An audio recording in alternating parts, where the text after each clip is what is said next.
Wyoming. 1,874. A telegraph station. Dead of night. The rope cut into her wrists. Blood. She looked straight at him. Stop.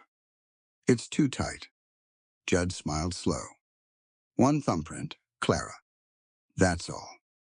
She didn't move. Then the door came off its hinges. A man stood in the storm. Still as stone. 2 shots. Judd hit the floor. The stranger walked in, drew his knife and held it out to her. Handle first. The rope at your ankles. You can do it yourself. Nobody had ever done that before. One woman, one corrupt empire, and a gunslinger who gave her the knife instead of cutting her free. Stay for the whole story. The telegraph machine had gone quiet an hour ago. Clara Montgomery didn't think much of it at first. Summer storms rolled through the valley without warning, and a down line was a down line. She kept working by lamplight, cross-referencing the water easement contracts spread across her desk, a habit she'd fallen into since Blackwood's men started sniffing around the property line. Outside, the wind picked up. She pressed her finger to the page and traced a clause for the 4th time. Something in the language was wrong. She could feel it the way you feel a stone in your boot, not dramatic, just persistently there. The deed her husband had filed listed the secondary creek as a separate parcel. Blackwood's surveyor had been drawing it as part of the main water rights. It was a small distinction. It was also the difference between keeping her ranch and losing everything. She reached for her ink pen. The door came in hard. Not a knock, not a warning. The whole frame buckled, and 3 men poured through before the sound had even finished echoing off the walls. Clara was on her feet before she fully understood what she was looking at. A 4th man filled the doorway behind them, broader than the others, a toothpick working slow circles in the corner of his mouth. Judd. She knew him by the scar that ran from his left ear to his jaw. And by the way, every man in the valley crossed to the other side of the road when they saw him coming. He worked for Harlan Blackwood. He'd been working for Harlan Blackwood for 11 years. And in that time, the sheriff's office had opened investigations into 7 separate incidents of violence, all of which had quietly disappeared from the record. Miss Montgomery, he didn't tip his hat. Awful late to be up working. Awful late to be paying a visit, Clara said. Her voice came out even. She was proud of that. One of the men moved toward her desk. She stepped sideways to block him, which turned out to be exactly the wrong thing to do, because the second man grabbed her arm from behind, and the third one had the chair pulled out before she could pull free.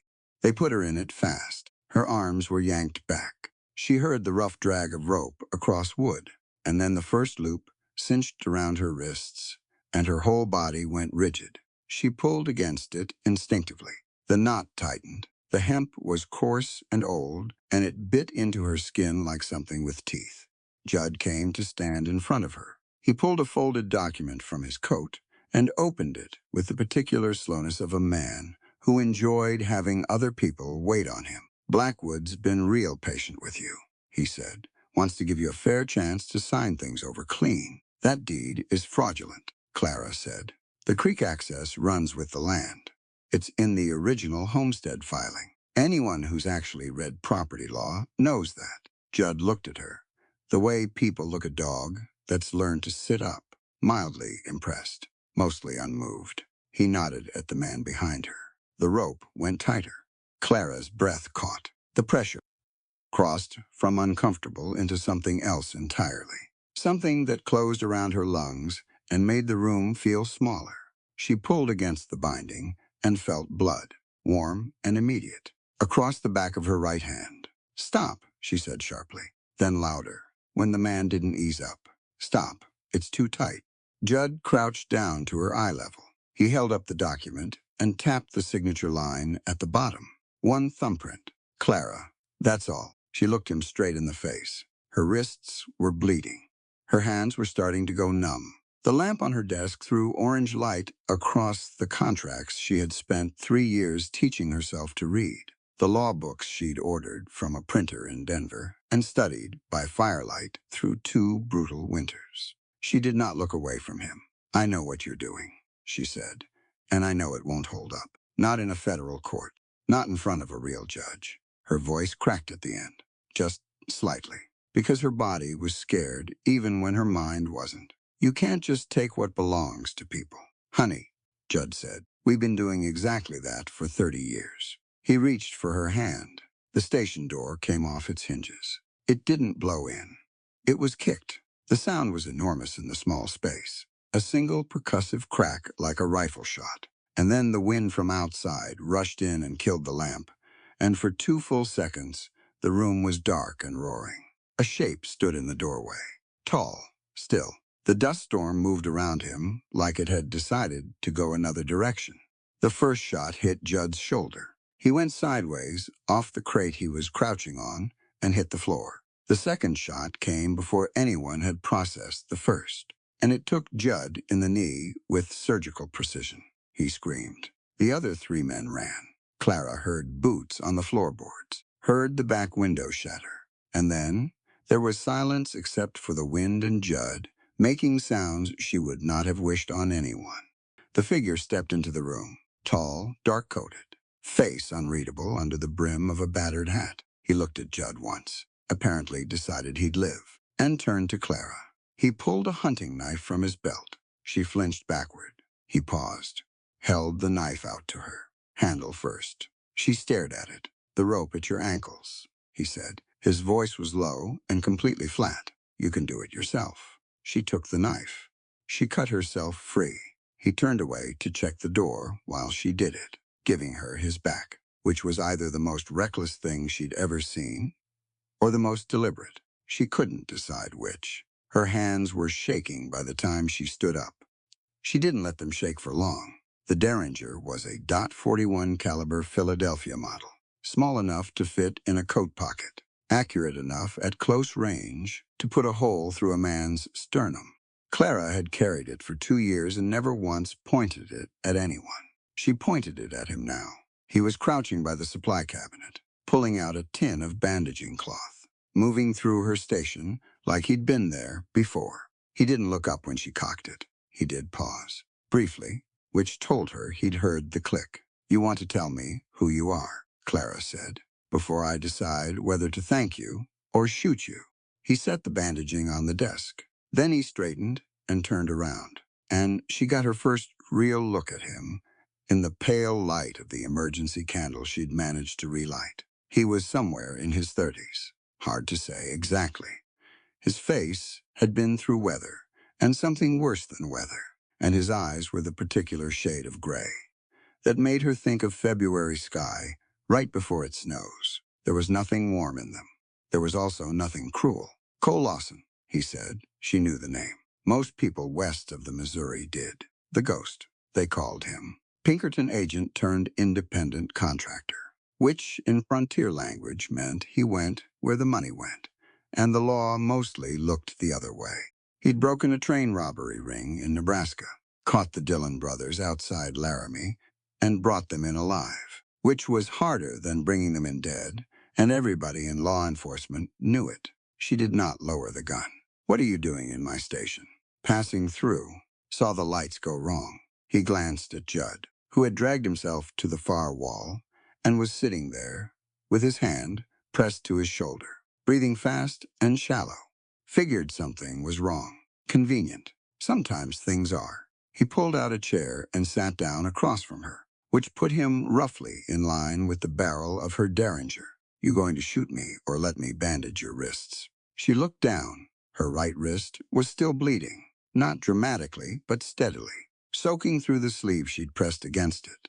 The left one was bruised dark along the bone. She could feel both of them throbbing in time with her heartbeat. She lowered the gun. She didn't put it away. "Sit down," he said, "please." She sat. He moved the candle closer and got to work on her right wrist first, his hands efficient and matter-of-fact. No dramatics. He'd done this before, too. She could tell. He wrapped the cloth firmly, but not tight. Checked her circulation after. Moved on to the left. "You live out here alone?" he asked. "That's none of your business." It is if Blackwood's going to send more men. She considered that. My husband passed 18 months ago. It's just me and the ranch hand who comes Thursdays. She paused. Today is Tuesday. He nodded once and didn't say anything about that. She appreciated it. Judd made a sound from the corner. Cole looked at him briefly. He needs a doctor. Clara said, I know.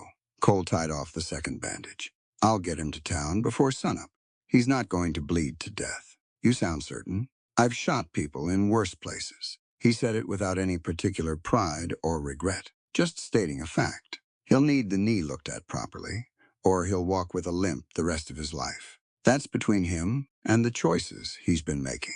Clara studied him across the small space. The candle threw uneven shadows. Outside, the wind had settled into a low, sustained moan that meant the dust storm was settling in for the night. I want to know something, she said. Ask, why did you give me the knife? He looked at her steadily. Because you could use it. Blackwood's men wouldn't have done that. Any man who worked for Blackwood would have cut the rope himself and expected gratitude. I'm not working for Blackwood. You're not working for anyone right now, Clara said, which makes you available. He tilted his head slightly, which she was already learning was the closest thing he had to an expression of surprise. She reached into the drawer of her desk. She set a single silver dollar on the table between them, placed it flat and deliberate, and kept her fingers on it for a moment before she pulled her hand back. I want to hire you, she said, straight terms. No confusion about what it means. $1. He looked at the coin. $1 doesn't buy much. It buys exactly what I need. She met his eyes. I'm not paying you to save me, Mr. Lawson. I don't need saving. I need someone who can stand next to me and make Blackwood's men think twice while I fight this through the law. You'd be my equal in this, not my protector. I can hold a rifle. I know the land, and I know the law better than any county attorney Blackwood has on his payroll. She paused. What I don't have is a reputation that makes armed men hesitate. And I do. You do. He looked at the silver dollar for a long moment. Then he picked it up and slid it into his vest pocket. One condition, he said. Name it. You don't give me orders. We discuss. We decide together. I've had enough of taking orders to last 3 lifetimes. Agreed, Clara said immediately. I've had enough of being given them. A pause settled between them, not uncomfortable. Outside, Judd shifted against the wall and swore quietly. The candle flame bent in a draft from the broken door. The deed he brought, Cole said. What's wrong with it? She turned to her desk and picked up the document Judd had dropped when he'd fallen. She spread it flat under the candle. Right here, she pointed to the parcel description. Blackwood's surveyor drew the secondary creek as attached to the main water rights parcel. But the original homestead, filing from 1869, lists the creek as a separate conveyance. They don't attach, which means even if my husband had signed this, which he didn't, the water rights still wouldn't transfer cleanly. Cole leaned over and looked at the document. He clearly could read it. He followed the language with his finger, and his brow came down slightly. How do you know homestead law? I taught myself. She said it simply. I ordered Blackwood Stone's commentaries on American real property law from a printer in Denver. It took 8 months to arrive and cost me 4 weeks of telegraph income. I read it twice. She paused. When no one expects you to know something, you have a choice. Stay ignorant or get to work. He looked at her for a moment. Then he looked back at the deed. Who's the federal circuit judge for this territory? Judge Harlan Prescott, out of Cheyenne. He's honest. Blackwood hasn't gotten to him yet. But it's only a matter of time. Then we need to move before that happens. That's been my plan all along, Clara said. I just needed someone to make sure I survived long enough to execute it. He almost smiled. It didn't quite make it all the way across his face, but the shape of it was there. The drought, he said. How bad is it? She walked to the window. The valley beyond was dark, but she knew what it looked like in daylight. Cracked earth, the main creek running half its normal depth. 3 of the neighboring ranchers had already sold out to Blackwood at insulting prices. Not because they wanted to, but because a man with a family and no water doesn't have many options. 6 ranching families left in this valley, she said. If Blackwood gets my water rights, he can cut them all off. Legally, every one of them. She turned back. That's what this is actually about. It's not about my land. It's about control of every drop of water that runs through here. Cole sat with that for a moment. Then we win or everyone loses, he said. Yes. All right. He stood. He was taller than she'd initially clocked. Lean in the way that came from years of moving fast and eating inconsistently.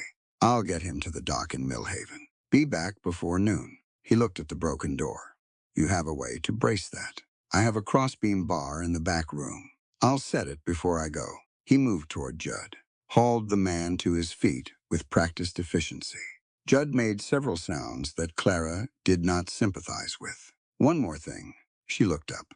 Keep that derringer loaded, he said. Both chambers. It never isn't, Clara said. He looked at her for a second longer than necessary. Then he got Judd moving toward the door.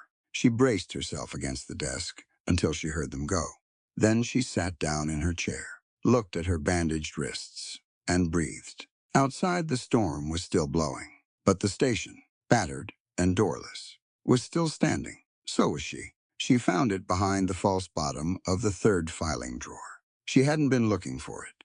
She'd been looking for the original copy of the water easement contract from 1869, which she was certain her husband James had kept somewhere in the station, because he'd been meticulous about paperwork. Whatever else he'd been, the station had been jointly registered in both their names since their marriage, and James had used this back office for anything he wanted. Kept out of sight. She'd assumed that meant kept safe. She pulled out the ledger and set it on the desk in the thin gray light of early morning. And for a long moment, she just looked at it. It was a standard accountant's ledger, dark green cover, the kind you could buy at any dry goods store. James's handwriting was on the first page. She knew his writing immediately. The slightly cramped capital letters, the way he looped his G's. She opened it. The first entries were from 1871, 3 years before he died. She read for a long time. The candle burned down, and the sun came up, and she kept reading. And by the time Cole came back, she was sitting on the floor beside the dry creek bed behind the station, with the ledger in her lap and her face in her hands. He came around the corner of the building and stopped when he saw her. He didn't say anything right away. He crossed the yard, sat down on the bank across from her, and waited. The creek bed held nothing but cracked clay and a few flat stones and the ghost of the water that used to run through it. A meadowlark went off somewhere, up the hillside, and then went quiet again. James had a gambling problem, Clara said. Her voice came out steady, and she was surprised by it. Not a small one, not the kind a man has occasionally. The systematic kind, the kind he kept entirely hidden. She looked up. He borrowed money from Blackwood in 1871, then again in 1872, then a third time in the spring of 1873. Cole said nothing. He signed a promissory note that included a land use provision, she continued, which, if you read it as Blackwood's lawyer wrote it, could be interpreted as covering the water rights. It's predatory contract language, the kind that gets slipped into documents specifically so someone can argue about the meaning later. But James signed it. She paused. He signed it 3 times. The meadowlark tried again. This time it kept going. The deed Judd brought last night is forged, she said. I still believe that. The parcel description doesn't match the original filing, and I can prove it. But the promissory notes are real. She pressed her hand flat against the ledger cover. James wasn't just naive. He was actively going to Blackwood, borrowing against this land, against our future. And he never told me a word of it. She didn't cry. She had cried already, alone before Cole had come back. And she'd been angry at herself for it, and then decided she was allowed. And now she was somewhere past both of those things. He got murdered for those debts, she said. Didn't he? Blackwood killed him not because he was a threat, but because it was cheaper than letting him keep borrowing. Cole looked at her carefully. That would be my read. So I have been fighting for the legacy of a man who sold me out. She said it clearly. without drama, the way you say something when you've already turned it over enough times that the edges have worn smooth. For 18 months, I went through his papers. I learned property law. I planned this out, and the entire foundation of what I thought I was protecting was a lie. Not all of it, Cole said. She looked at him. The land is real, he said. The water is real. Those other families losing their ranches, that's real. The fact that Blackwood's contract language is predatory and was written to trap a man in debt, that's real too. And the fact that James made bad choices doesn't mean you forfeit the right to fight a corrupt land grab. He kept his voice even. Those things are separate. I know they're separate, Clara said. Logically, I know that. But I'm sitting on the bank of my dry creek bed, holding proof that my husband lied to my face for 3 years. And logic is not what I'm currently operating on. No, he said, I know. She looked at him. There was something in the way he said those 2 words that made her pause. What did you do? She asked. Before you were a Pinkerton man. You said you'd had enough of taking orders to last 3 lifetimes. A long pause. I worked for people I shouldn't have worked for, he said. Did things I can't undo. There's a town in Kansas where I can never show my face again. Not because of warrants, but because of what I did to the people there. While I was following instructions, I should have refused. He looked at the dry creek bed. Took me a long time to stop carrying that around, like it was everything I was. How did you stop? He was quiet for a moment. Someone told me that the dead don't need us to keep their weight for them, he said. The burdens of the dead aren't meant to be the ropes that hang the living. He paused. Took me longer to believe it than it took to hear it, but I got there. Clara looked at the ledger in her hands. James made his choices, Cole said. Bad ones. They hurt you, and you're allowed to be angry about that. Maybe for a long time, but you forgiving him isn't something you do for him. He's past all of it. He met her eyes. You do it so you can put the ledger down and walk away from this creek bed and go back to fighting the man who is still, right now, trying to take your water. She sat with that. A hawk crossed the sky overhead, low and purposeful, heading east. She stood up. She looked at the ledger once more. Then she set it on the flat stone at the edge of the creek bed, and she left it there. Cole stood when she stood. He didn't move to help her. He just stood. We need to talk about the promissory notes, she said, because even if they're technically enforceable, the interest Blackwood's been calculating is usurious under federal law, and there's a statute from 1867 that voids predatory debt instruments when the lender holds a position of economic coercion over the borrower. Cole looked at her. I told you I read the book twice, she said. Something shifted at the edge of his expression. Yeah, he said. You did. They walked back to the station together. Behind them, on the flat stone by the dry creek bed, the ledger sat in the early morning sun. Clara didn't look back at it. She had work to do. Harlan Blackwood arrived at 11 in the morning. Clara heard the horses before she saw them, the particular sound of a group moving in formation, disciplined and unhurried, the sound of men who weren't worried about what they'd find when they got there. She set down her coffee, checked the telegraph line she'd repaired before dawn, and walked to the front porch. Cole came and stood slightly behind her, and to the right. She'd asked him not to stand in front of her. He'd agreed without discussion. There were 7 riders. Blackwood rode in the center on a big gray gelding, dressed the way he always dressed when he came to do business that was technically legal. Dark coat, silver watch chain, the hat with the flat brim that he'd imported from back east, because he liked for people to know he could afford imported things. Beside him rode Sheriff Dale Compton, a man with a soft jaw and hard eyes, who had been on Blackwood's payroll for so long that the arrangement had stopped being a secret and started being a given. And on Blackwood's other side, in a sling but upright in the saddle, was Judd. He was looking at Cole with a particular expression. Cole looked back at him the way a man looks at a fence post.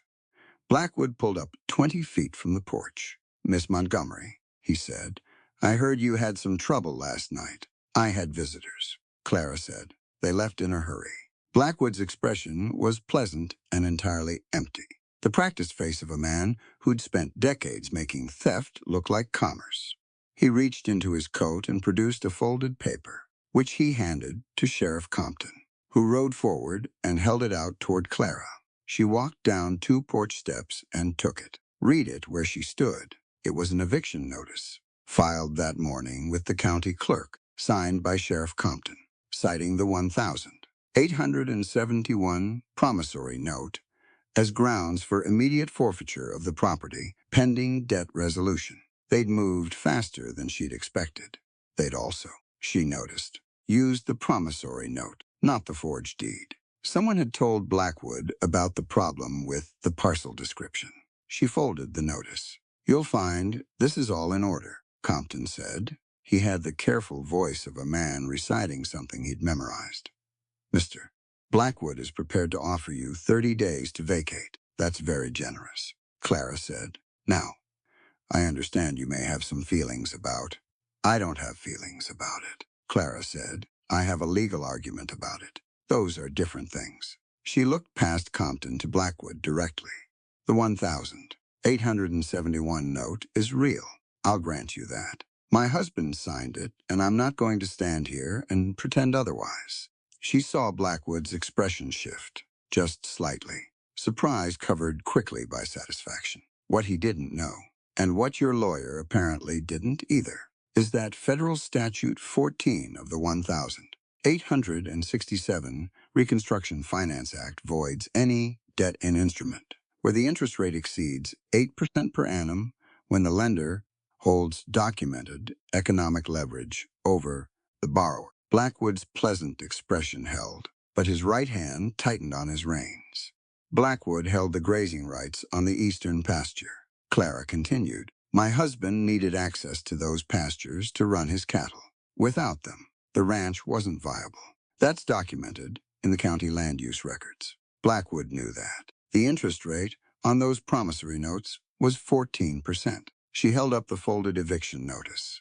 "This paper isn't worth the ink it took to write it, Miss Montgomery," Compton said, and his voice had acquired an edge. "I don't think you understand the position you're in." "Sheriff Compton," she said, "I don't think you understand the law you're supposed to be enforcing." She turned and walked back up the porch steps. "Give me 20 minutes, Miss Montgomery." She went inside. Cole stayed on the porch. She heard him behind her, heard the silence that settled when he was in someone's line of sight, the particular quality of quiet that a man with his reputation produced just by standing still. She sat down at the telegraph machine. Her hands were steady. They had been since this morning, since she'd stood up from the creek bank and left the ledger behind. She knew what she was doing. She'd been planning this contingency for 3 weeks. She tapped out the opening sequence. Federal Circuit priority. Station identifier. Judge Prescott's code. The machine clicked and hummed. She waited 17 seconds. The response came back. Acknowledged. "Proceed." She began transmitting. She had written the argument out beforehand, memorized the key points, and she worked through it systematically. The parcel description discrepancy in the forged deed, the usurious interest rate in the promissory notes, the documented economic coercion, and the specific federal statute that voided the instrument. She cited the case number of a similar ruling out of the Sixth Circuit in 1872 that she'd found in one of her law books. She was at the telegraph machine for 11 minutes. The response came in 2 parts. The first was a confirmation that Judge Prescott's clerk had received the transmission. The second was the judge's direct reply. 4 lines, curt and precise, the way Prescott always wrote. Claim received. Immediate federal injunction issued pending review. County enforcement suspended. All parties notified. She read it twice. Then she folded it, walked back to the front porch, and held out to Sheriff Compton. He read it. His face went carefully blank. Blackwood leaned forward in his saddle. "What is that?" "Federal injunction," Compton said. His voice had gone flat. "Prescott's seal." Blackwood looked at Clara. For the first time since she'd met him, his face did something unscripted. It tightened. "That's not possible," he said. "You're one woman on an empty piece of land in the middle of I'm a telegraph operator with a direct line to a federal judge, Clara said, and I've spent the last 2 years learning the law that you've been using to rob people. She let that sit for a moment. You came here today because you believed that a badge and 20 years of doing whatever you want in this valley made you untouchable. I understand that. But a copper wire and a woman who knows how to read the law just stopped you from 300 miles away. No one said anything. Judd's horse shifted under him. He controlled it automatically, but his eyes were moving between Clara and Cole and the sheriff in a way that suggested he was recalculating. This isn't over, Blackwood said. No, Clara agreed it isn't. But today is over. She looked at Compton. Sheriff, you're welcome to verify the injunction with Judge Prescott's office directly. I'd suggest you do that before you take any further action on Mr. Blackwood's behalf. Compton looked at Blackwood. Blackwood looked at Clara for a long moment. His horse stood absolutely still.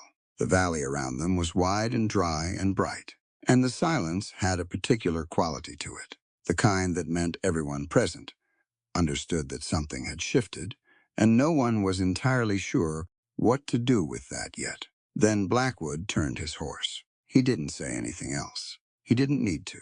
The set of his shoulders said everything. Fury contained inside expensive fabric, the specific posture of a man who intended to find another way. He rode back toward town, his men following. Compton falling in last with the eviction notice still in his hand. Judd went last of all. He looked back once. Cole was still standing on the porch. He looked back. Judd rode on. Clara stayed where she was until the riders were small in the distance, and then smaller and then gone. The dust settled. A hot wind moved through the valley, lifting the dry grass along the fence line. And somewhere down the road a hawk called once, and then was quiet. Cole came to stand beside her. That statute, he said. You were sure about it. Reasonably sure. She paused. 92% sure, and the other 8%. Was hoping Prescott would fill in the gaps. She looked at him. He did. Cole looked at the empty road for a moment. He'll come at this a different way now. Harder, probably. I know. She turned and went back inside, which means we need to figure out what he has left to use before he figures out how to use it. She sat down at her desk. She pulled out her maps and her law books and the notes she'd been making for 3 weeks. The telegraph machine was still warm from the transmission. Cole came inside. He sat across from her without being asked, pulled one of the maps toward him, and looked at it seriously. Show me the water lines, he said. She pointed to the creek, the secondary branch, the 2 wells, the irrigation channel her husband had dug in the first year. Cole followed her finger and didn't interrupt, and asked 2 precise questions when she was done. Outside, the valley was quiet. Blackwood was on his way back to his mansion with a federal injunction in his pocket and a problem he hadn't expected. Inside the station, 2 people who had arrived at each other entirely by accident sat across a desk, covered in maps and law books, and worked out how to beat him. The telegraph machine clicked softly in the heat, patient and ready. The supply wagon didn't come on Thursday. Clara stood at the edge of the road for 20 minutes past when it should have arrived, watching the empty stretch of trail that wound down from Millhaven. And then she went back inside and didn't say anything about it. Cole watched her from the doorway. He'd been up since before her, which she'd noted without comment, and he'd spent the morning checking the fence line on the north perimeter, which told her he was thinking about the same thing she was. Rodriguez didn't come, she said, setting her coffee down on the desk. No, he's been running supplies to this station for 4 years. Never missed a Thursday. She opened her supply ledger and looked at the numbers she'd already looked at twice this morning. We have enough flour for 8 days, coffee for 6. The salt pork will stretch if we're careful. How far is the secondary well from the house?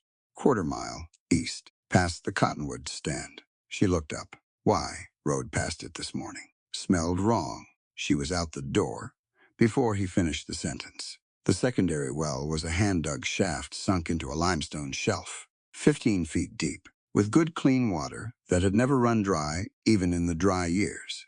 James had dug it the summer after they married, working 6 days straight in the August heat, and she'd brought him water and sandwiches and told him he was a stubborn man. He'd laughed and kept digging. She pulled up the bucket. The smell hit her before the bucket cleared the rim, bitter and chemical, underneath the normal smell of cold water. She'd grown up on a ranch. She knew what good water smelled like, and she knew what bad water smelled like, and she knew what water smelled like when someone had done something to it. She set the bucket down and stepped back from the edge. Cole came up beside her. He looked at the water in the bucket, crouched down, and touched one finger to the surface, touched that finger to his tongue, and immediately spat to the side. Sulfur compound, he said. Someone poured it in. When? Overnight. Most likely. So it had time to spread through the column. He stood up. This well is done until it's properly cleared. And clearing it means pumping it dry and letting it refill 3 or 4 times. That's 3 to 4 weeks. Clara looked at the cottonwood trees. The leaves were already showing stress from the drought, edges going yellow at the tips. Everything in this valley was running out of something. So no supply wagon, she said. And now the secondary well. She kept her voice level. Blackwood's cutting us off. Not through the law this time. Just through attrition. It was always going to be his next move, Cole said. The injunction blocked his legal play, so he's making it a survival problem instead. He turned toward the main station. The primary well is still clean. It was this morning. Then we start rationing it today. And I'll ride to Millhaven tomorrow at first light, find out what happened to Rodriguez, and bring back what we need. He paused. You'll be alone for 4 hours. I've been alone on this land for 18 months, Clara said. 4 hours is manageable. He looked at her for a moment, then nodded, and walked back toward the station. She stayed by the ruined well a moment longer. The bucket sat on the edge of the stone surround, the poisoned water already beginning to stink in the morning sun. She thought about James digging this well. She thought about the ledger she'd left on the rock by the dry creek bed. She thought about all the ways a person could work hard their whole life and still watch things fall apart. Then she picked up the bucket and upended it onto the dry ground, well away from the well shaft, and walked back to the station. There was work to do. Cole rode to Millhaven at 5 in the morning and came back at 9 with 2 panniers full of supplies and a look on his face that told her the trip hadn't been simple. Rodriguez's wagon was run off the road 2 miles out of town, he said, unloading the horses in the yard. He's fine. Broken wheel and a cut on his forehead. Blackwood's men came out of the tree line and scared the horses into a ditch, did he report it. To Compton. Cole looked at her. Right.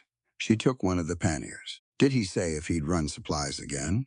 He said he needed to think about it. He's got 3 kids. Cole set the second pannier on the porch. I don't blame him. Neither do I. Clara carried the pannier inside. We'll manage without the wagon. I know 3 other routes into the valley. Blackwood can't watch all of them. She'd spent the morning, while Cole was gone, making a list. Not a list of problems. A list of assets. The main well, still clean. 2 months of credit at the dry goods store in Casper, which was far enough from Millhaven that Blackwood's reach was thinner there. A cellar under the station that James had built for root vegetables, currently holding 2 bushels of potatoes and a crate of dried beans she'd forgotten about. The telegraph line, which was the most important thing. The one Blackwood couldn't easily sever without the federal government taking notice. She showed Cole the list when he came inside. He read it without expression, then set it down. You made this while I was gone. I find lists useful when I'm nervous. Are you nervous? Constantly, she said. But that's never stopped me from doing what needs doing, so it doesn't much matter. He almost smiled again. The shape of it was getting more familiar to her now. The particular slight movement at the corners of his mouth that was as close as he got to laughing. We need to talk about the Winchester, he said. She looked at him. You know how to fire it. I know the mechanism. I've fired it 3 times. She paused. Hit what I was aiming at twice. That's honest. He went to the corner where he'd stowed his rifle case and brought it to the table. Then we'll work on the 3rd time. Come on. They went out behind the station to where a flat stretch of land ran out toward the eastern fence line. Brown grass and hard dirt. Not much to look at. Cole set up a row of empty tin cans on the fence rail, spacing them about 18 inches apart. Then came back to where she was standing. She picked up the Winchester. It was a Model 1873, a little lighter than she expected. She found the balance point without thinking about it, which she could tell he noticed. "You've held one before," he said. "My father had one. He taught me to handle a gun before he taught me to ride." She looked down the sight. He said a woman alone in the West needed to know at minimum 3 things: how to ride, how to shoot, and how to read a contract. Smart man. He was. She steadied the barrel. He also said the fastest way to get robbed was to look like someone who couldn't fight back. He was right about that, too. She fired, took the second can from the left. The recoil was harder than she remembered, snapping up and to the right. "Let it rise," Cole said immediately. "You're fighting the recoil. Let your arms absorb it, and bring it back down. Don't tense your shoulders before the shot. You're telegraphing to your whole body to brace instead of aim." She fired again. Hit the fourth can. Better, there. He came to stand about 3 feet to her right, not crowding her, just close enough to see her form clearly. "You're squinting your left eye closed completely. Keep both open. Your brain triangulates better than one eye alone." "I didn't know that. Most people don't." He watched her reload. "The goal isn't accuracy at 50 yards. The goal is competence at 20 yards in low light when your hands are shaking. That's the situation you're actually likely to face." She worked down the row, missed the 5th can, hit the 6th and 7th. The recoil was becoming familiar. The rhythm of it. Lift and return. Breathe and squeeze. "Why do you think of it that way?" she asked, lining up the 8th can. "Specific situations rather than general skill. Because skill without context is just exercise," he said. "You want to know how to handle this rifle when something real is happening, not when everything is calm and well lit. And you're not afraid. Are you ever afraid?" A brief pause. "Yes," he said. "Just not of the things most people are afraid of." She fired. Hit the 8th can clean. He made a sound of approval that was barely audible, but she heard it. They worked for 2 hours that morning and another hour in the late afternoon.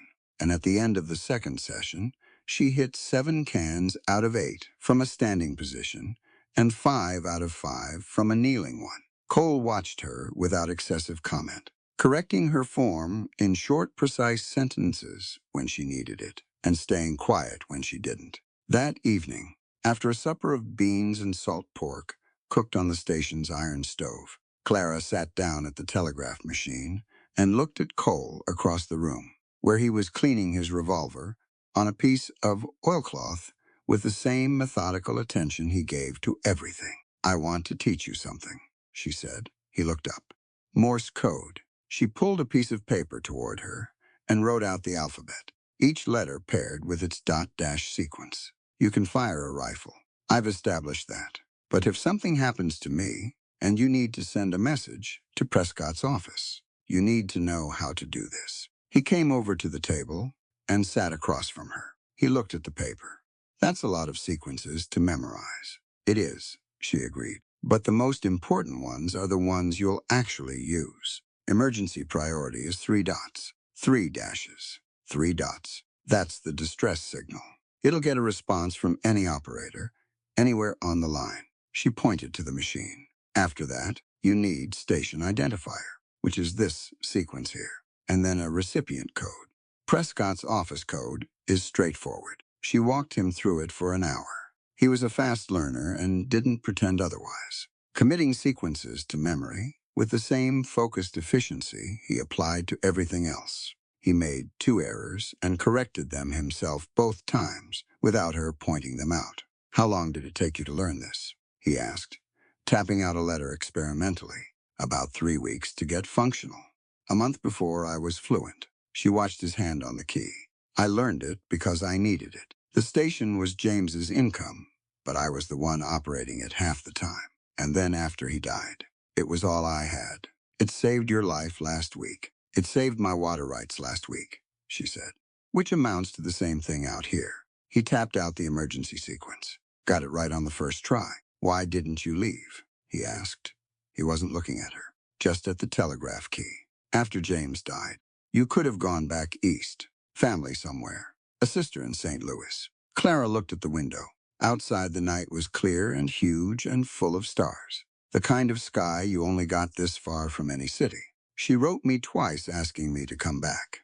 Said I was being stubborn and irrational, and that no piece of land was worth what I was putting myself through. Why'd you stay?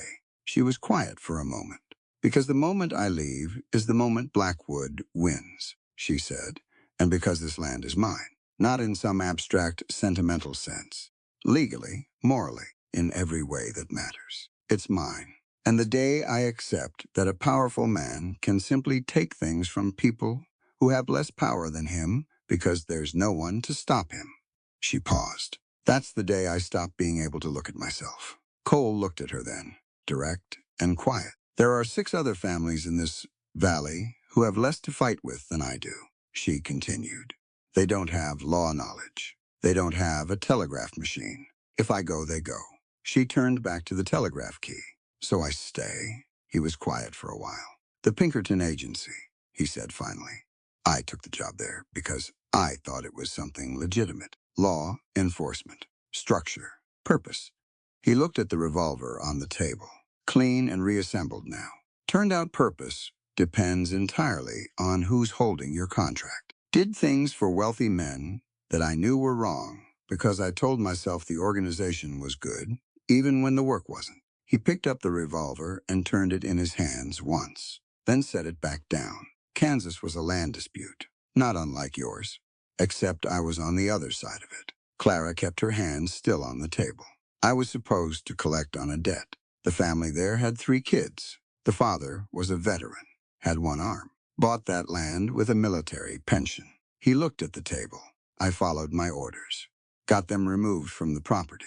The father tried to stop it, and things went badly, and a man got killed. And I can't say anymore that I don't know how these things happen because I've been the person making them happen. He paused. I left the agency the next morning. Been independent since. That's why you walked away, Clara said. When the railroad baron you were riding for tried to hire you against the homesteaders in Wyoming. He looked at her sharply. There was a story in the territorial newspaper last winter, she said. A Pinkerton man called the Ghost, who turned down a contract against a family of Norwegian settlers and instead warned them the company was coming. She held his gaze. I read everything I can find about the law and about the men who operate inside it and outside it. It's survival. He looked at her for a long moment. That's not widely known, he said. No, she agreed. The newspaper framed it as a strange rumor, but I believed it. She looked back at the telegraph machine. That's partly why I hired you. A long silence settled between them, warmer than the previous ones. You sleep out here at the desk most nights, he said eventually. I like being near the machine. I'll take the watch from midnight to 4. You should sleep properly. She started to object, and he looked at her with the flat gray eyes that didn't argue. They just waited. Fine, she said, but wake me if anything moves. I will. She went to lie down in the back room, and for the first time in 3 weeks, she fell asleep before she heard the clock strike 11 outside the station. The valley was silent under its enormous sky, and Cole Lawson sat at the window in the dark and kept watch, and didn't let himself think too much about how natural it had started to feel, being in a place worth watching over. The night watches became a rhythm. Cole took midnight to 4 without discussion. Clara took 4 to 8, in between. They slept in the station's 2 rooms, closer than either of them had been to another person in a long time, separated by a plank wall and an unspoken agreement not to comment on that during the days. They worked. Clara expanded her legal argument, drafting a formal complaint to the Federal Land Office that she telegraphed to Prescott's clerk in pieces over 3 days. Cole repaired the station's structural damage from the door being kicked in, built a proper bar brace for the new door, and rebuilt the fence section on the north side that had been quietly cut sometime in the past week. They talked during the long night watches. sitting on opposite sides of the porch in the dark. Voices low, the valley spread out before them, quiet and enormous. She told him about growing up in Ohio, her father's farm, the telegraph school she'd attended in Cincinnati at 18.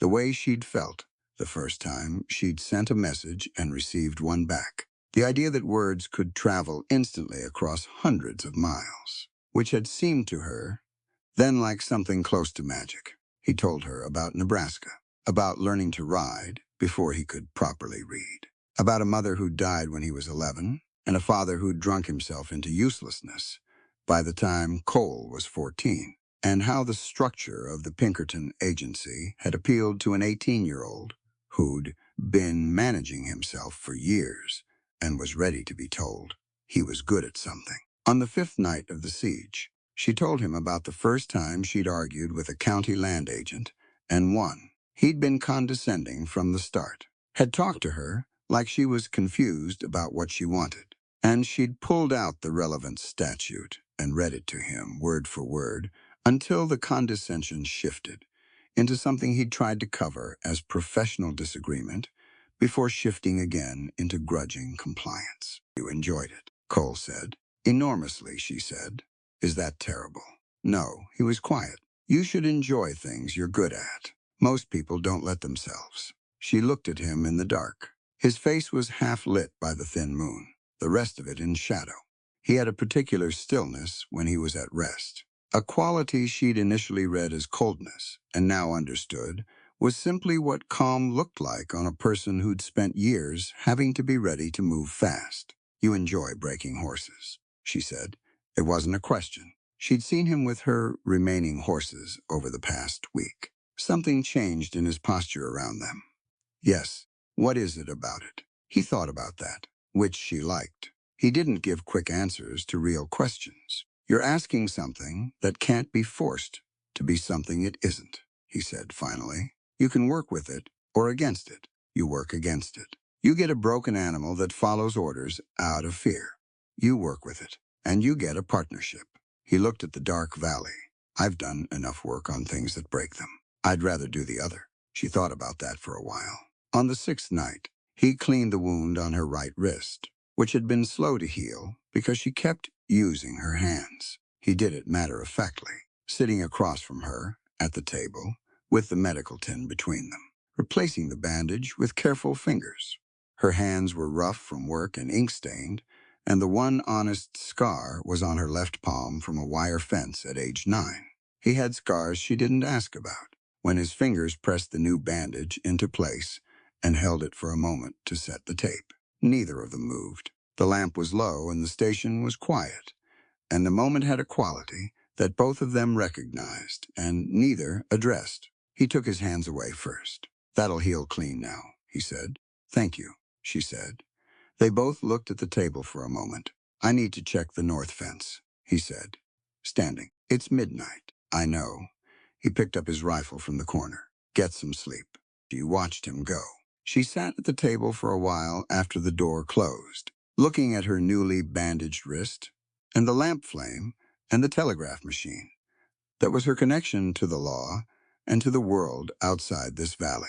Then she went to lie down and lay awake for a while, thinking about nothing in particular, which was its own kind of something.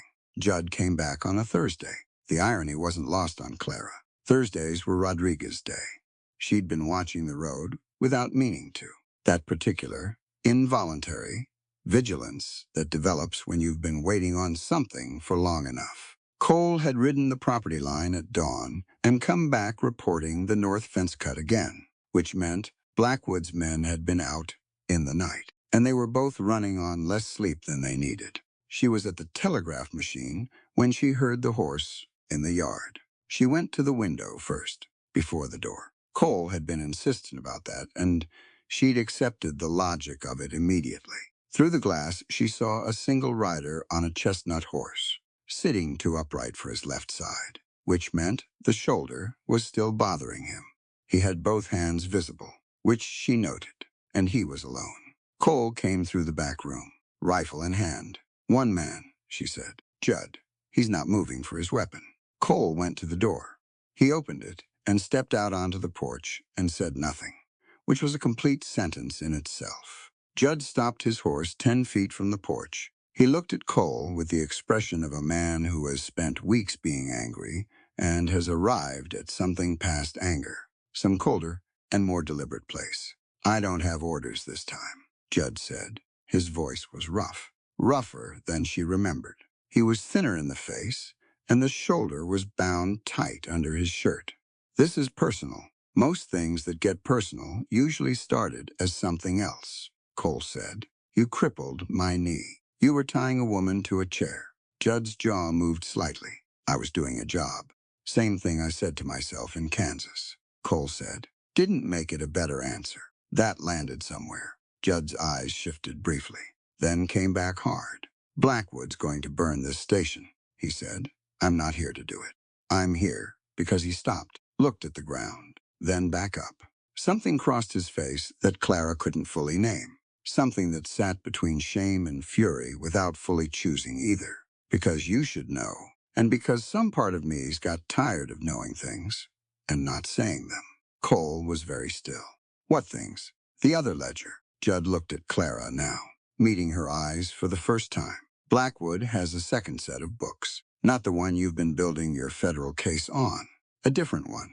He keeps it at the house, in the safe behind the east wall panel in his study. That one has the murder records. The actual ones. Who ordered what? Who was paid? And when?" He paused. "Your husband's in there. Under a line item from October 1873. The porch went very quiet.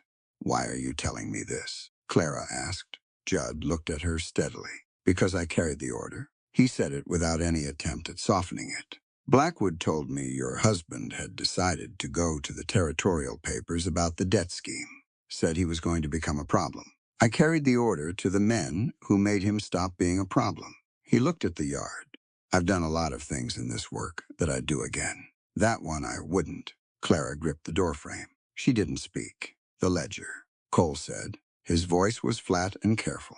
"You're sure it's in the study? East wall, panel behind the third painting from the left. The safe combination is the year.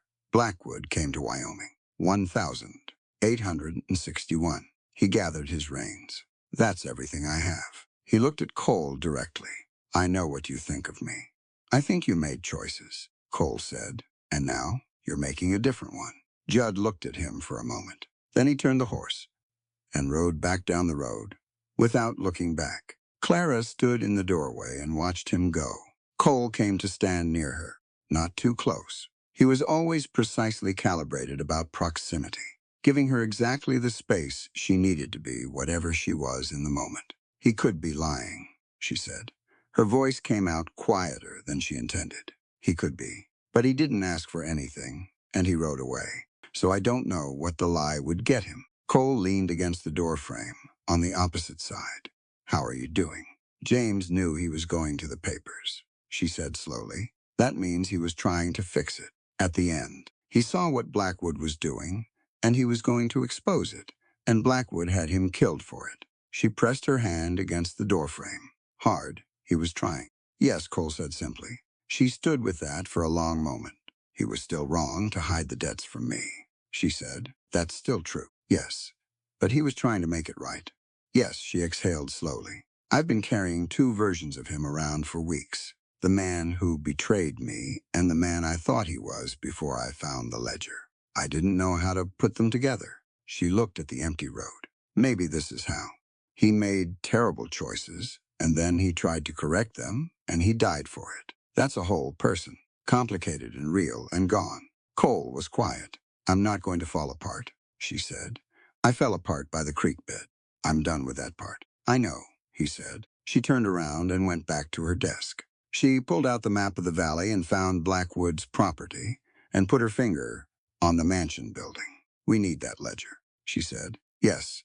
Without it, we have the financial records, which are damning. With it, we have the murder records, which are everything. Prescott can build a case that takes Blackwood's entire operation down, not just the water rights claim." She looked up. "We can't subpoena it. He'd destroy it before the marshal got through the front gate." "We have to go get it," Cole said.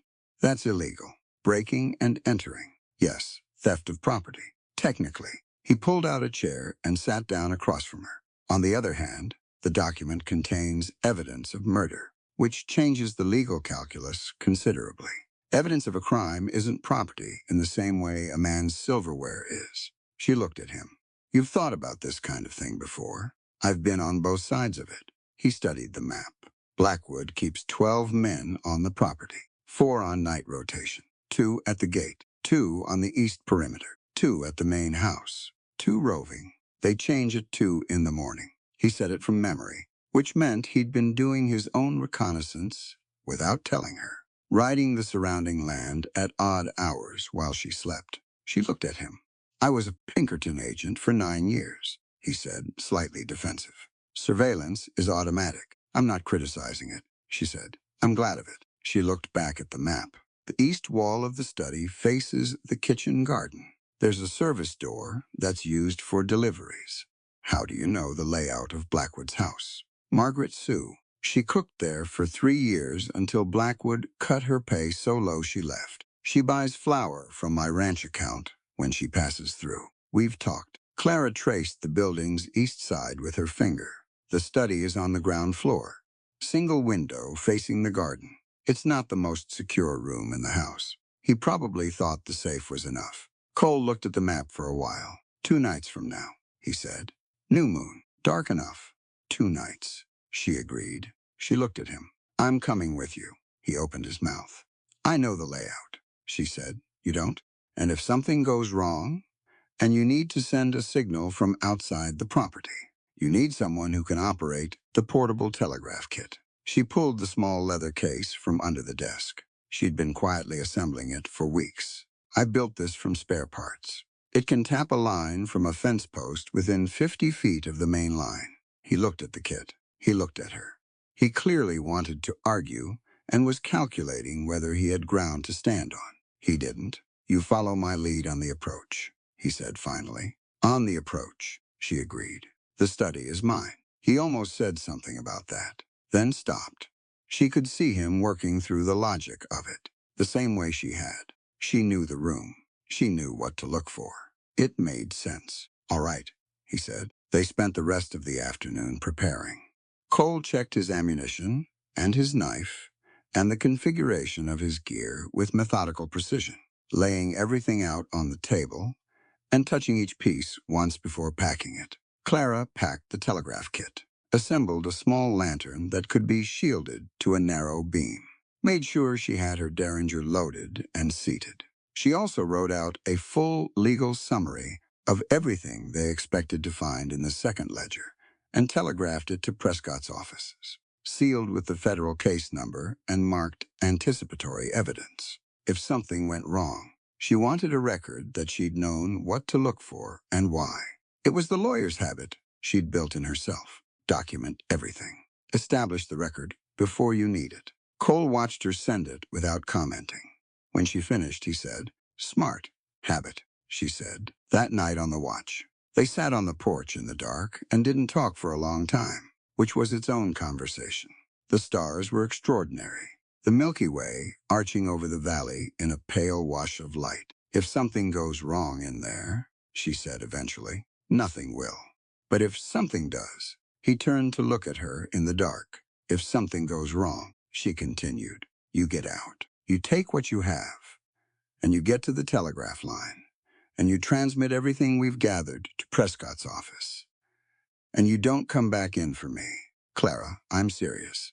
One of us getting out with the evidence is more valuable than both of us getting caught. She met his eyes. Do you understand? A very long pause. I understand what you're saying, he said. That's not agreement. No, he said. It's not. She looked at him. You are the most contrary man I've ever hired for $1. He did smile then, properly, more than she'd seen before. It changed his face entirely, knocked about a decade off it. Probably true, he said. She looked away before she did something unwise with the information that Cole Lawson had a smile that could stop a clock. In the morning, they would plan. In 2 nights, they would go. And whatever happened after that would happen. She went to bed and slept better than she should have. He came out of the dark at the west gate, low and fast, and he was bleeding from his left side before he'd cleared the fence. The night had gone almost entirely to plan until it hadn't. The approach had been clean. New moon, heavy cloud cover, the kind of darkness that was almost complete. They'd come in from the north, through the cottonwood drainage that ran along the back of Blackwood's property. And Cole had found the gap in the fence line that his reconnaissance had identified, a place where the wire ran slightly loose over a dip in the ground, just enough clearance to get under it. Clara had gone first because she was smaller. Cole had gone second, and she'd held the wire while he did. The kitchen garden was exactly where Margaret Sue had described it, and the service door was unlocked, which surprised both of them, and then unsurprised them when they realized it was because someone was still awake in the kitchen. They'd waited in the garden for 20 minutes while a light moved around behind the frosted kitchen window. And Clara had crouched in the dark between two rows of struggling tomato plants and thought about Blackwood sleeping in his enormous house, while 6 families in the valley rationed their water. The light went out. They waited 5 more minutes. The service door was easy. The hallway beyond it was dark and smelled of cooking grease and wood polish. Clara counted the doors as Margaret had described them: pantry, linen storage, back stairs, and then the turning that brought them to the study corridor. The study door was unlocked. Cole raised an eyebrow at her in the dark. She raised one back. They went in. The room was large by valley standards, with the particular quality of wealthy men's studies everywhere. Heavy furniture chosen to impress. Shelves of books that may or may not have been read. A desk large enough to conduct serious business on. The paintings on the east wall were exactly as described. Clara found the third from the left, a badly executed landscape of rolling hills, and lifted it from its hook. The panel behind it had a slight seam around its edge. She pressed the right side, and it swung inward on a spring mechanism. The safe sat behind it, black iron, combination dial. She dialed 1861. The safe opened. Inside were 4 documents, a stack of banknotes she didn't touch, and a ledger identical in make to the green one she'd found in James's desk. She pulled it out, opened it in the narrow beam of the shielded lantern, and found the October 1000. 873 entries in under 30 seconds. She read fast. She'd trained herself to absorb written information quickly. It was a survival skill when you were learning law from books, while also running a ranch and operating a telegraph station. The ledger was meticulous in the way only truly cold men are meticulous. Dates, names, amounts paid, outcomes noted. Her husband's name appeared twice. The first entry was a debt record. The second was a line item expense under a heading that Blackwood had written simply as resolution. She closed the ledger. She replaced the safe's other contents exactly as she'd found them. Closed the safe, spun the dial, replaced the panel, rehung the painting. Cole was at the door watching the corridor. She crossed to him, and he saw her face and didn't ask questions, just moved them back toward the kitchen hall. That was when the guard came around the corner at the wrong time. He wasn't on any rotation Cole had clocked, a new man, or a changed schedule, or simple bad luck. He was young and had a lantern, and when the light swung into the hall and hit Cole, both of them had half a second of mutual surprise before the guard went for his weapon. Cole moved faster. He got the man's gun arm, twisted it, muffled the shout against the wall with his forearm, and had the guard on the floor and zip-bound with a leather cord, in something that Clara later calculated was about 4 seconds. It was the most controlled and efficient act of physical force she'd ever witnessed. The guard was unconscious, unharmed except for his dignity. East exit, Cole said quietly. They went fast through the kitchen, through the garden, and Cole boosted her over the fence because the wire was too taut to lift from the outside. And she cleared it and landed clean and turned to take the ledger while he went over himself. That was when the alarm went up inside the house. She never knew what triggered it. Maybe the guard had come around faster than expected. Maybe someone else had woken. But lights blazed in the upper windows, and she heard shouts. And Cole landed beside her and looked at the drainage line back north and said one word. Run. She ran. She was fast. Always had been. Ranch life builds a particular kind of stamina that has nothing to do with sport and everything to do with sustained effort over rough ground. Cole was faster, but he stayed with her pace, matching it, and she could hear pursuit behind them. 2 men, maybe 3, crashing through the cottonwoods. They made the fence line on the north side, and Clara dove under the wire and felt it rake across her back, through her coat, and was through it, and on her feet. Cole went through beside her, and they kept running, angling for the hollow where the horses were tied. And Clara's lungs were burning, and she had the ledger pressed against her body with both arms, and she was not going to drop it. They cleared the tree line. The horses were there, tethered to the ironwood by the dry creek fork, both animals alert and nervous from the noise. Cole was up in the saddle first, and she was right behind him. His foot had barely cleared the stirrup when she heard the shot. It was a rifle shot, coming from the tree line, and it was aimed at her, but it hit Cole. She heard him grunt, felt the impact translate through the air between them somehow. Ride, he said. His voice was steady. She rode.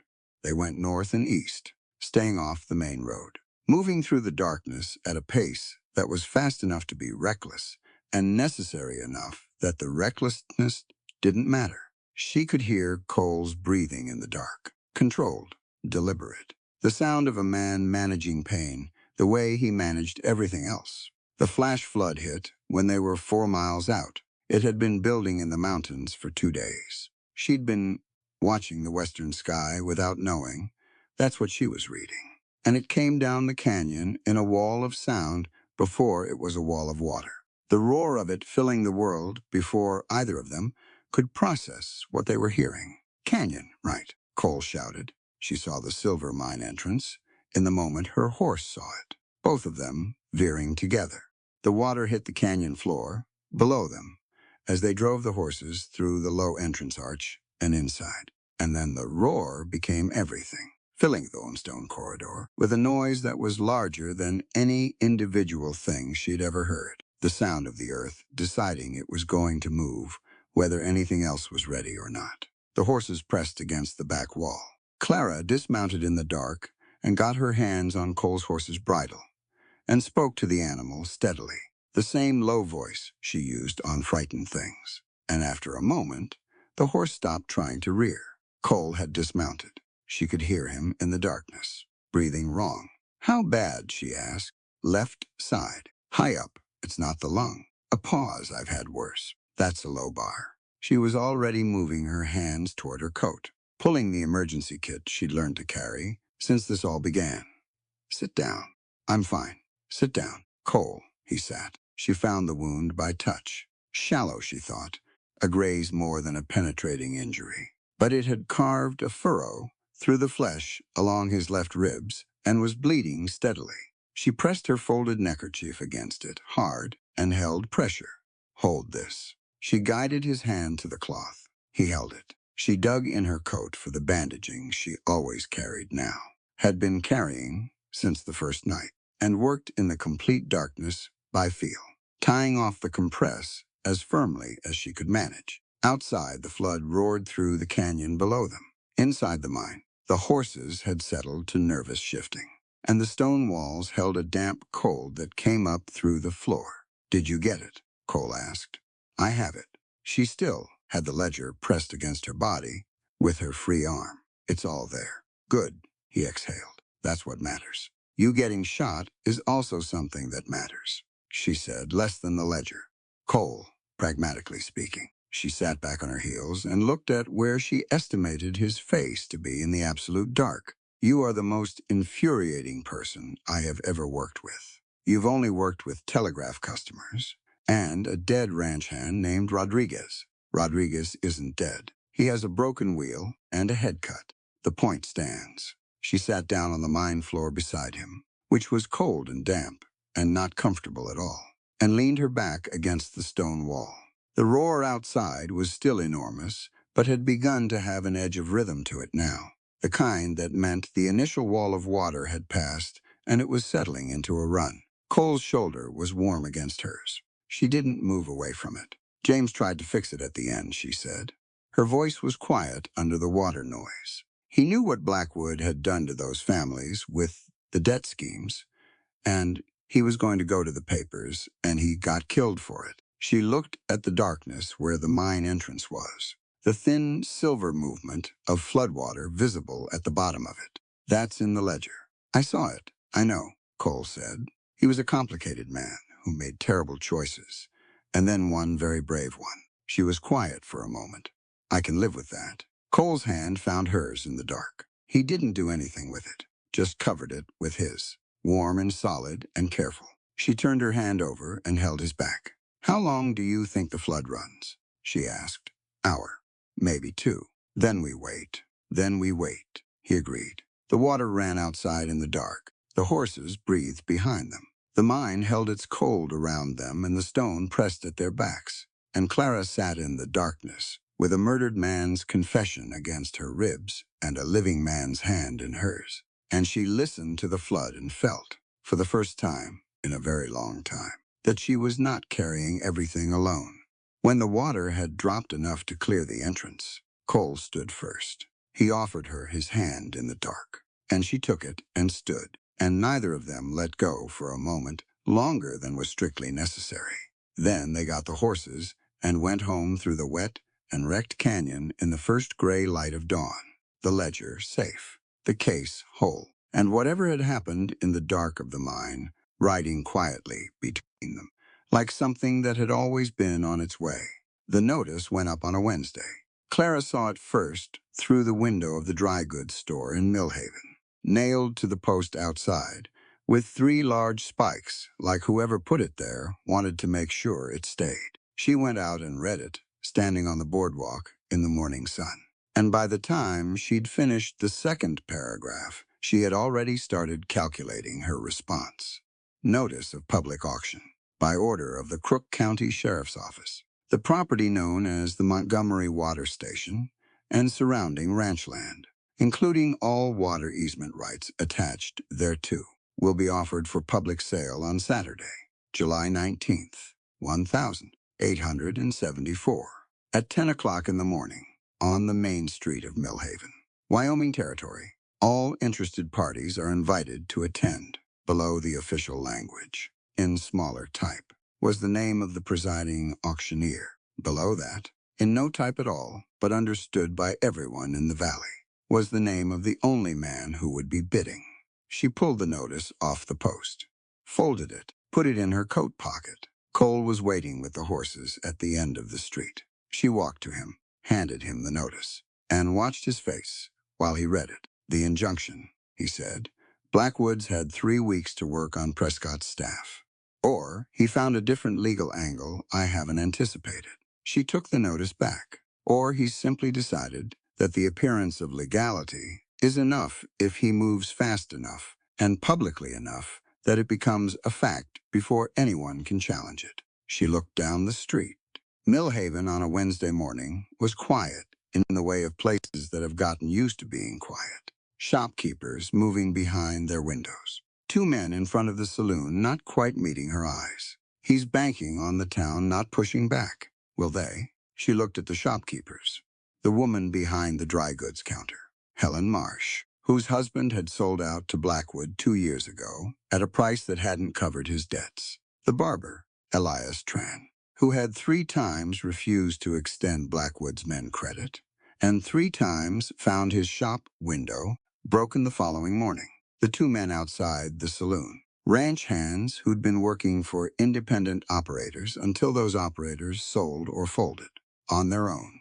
No, she said. They've had enough taken from them that they don't have reserves left for fighting. She turned back to Cole. But people are different in a crowd than they are alone. If someone starts, others will follow. That someone being you, that someone being me. She mounted her horse. Saturday gives us 3 days. I need to send about 40 telegraphs, review 2 specific federal statutes, and figure out how to carry a megaphone on a horse without looking ridiculous. Cole looked at her. A megaphone. I'm going to need to be heard. He was quiet for a moment. You're planning to walk into the middle of Blackwood's armed auction and read from his ledger out loud. That's the plan. Yes, he'll have every gun he owns there. I know. He might shoot into the crowd. He might. She gathered her reins. But he won't. Because if he orders his men to open fire on a public street in front of 40 witnesses, he goes from land thief to mass murderer. And not even a bought judge can manage that. She looked at Cole directly. He's been very careful to keep his violence private. Poisoned wells, cut fences, run wagons off roads at night. The moment it becomes public, he loses the last protection he has. Cole looked at her for a long time. The megaphone, he said finally. I'll find one. She found one at the Millhaven Volunteer Fire Company, a battered brass cone that the fire captain lent her without asking many questions, which either meant he trusted her or had already heard enough about what was happening in the valley to have an opinion about it.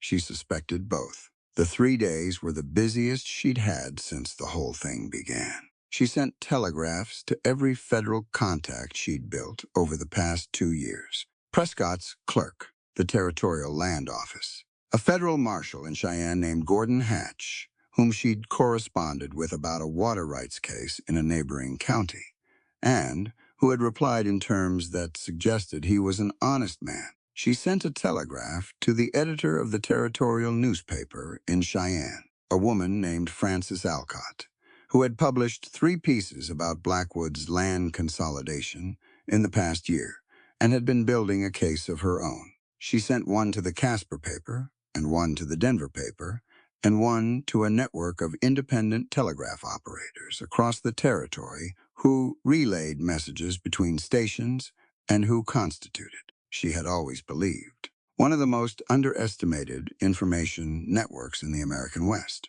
She drafted the key passages she intended to read from Blackwood's ledger, organizing them for maximum legal impact. Dates first, then amounts, then the names. The names were the most important part.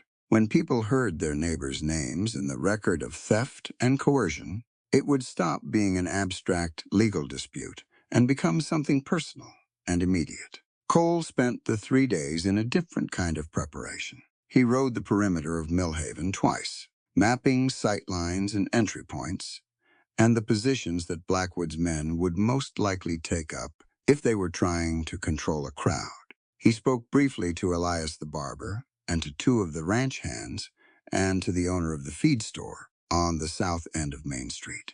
A quiet conversation each time that Clara didn't ask him to detail, and that he summarized simply as, people know what's coming.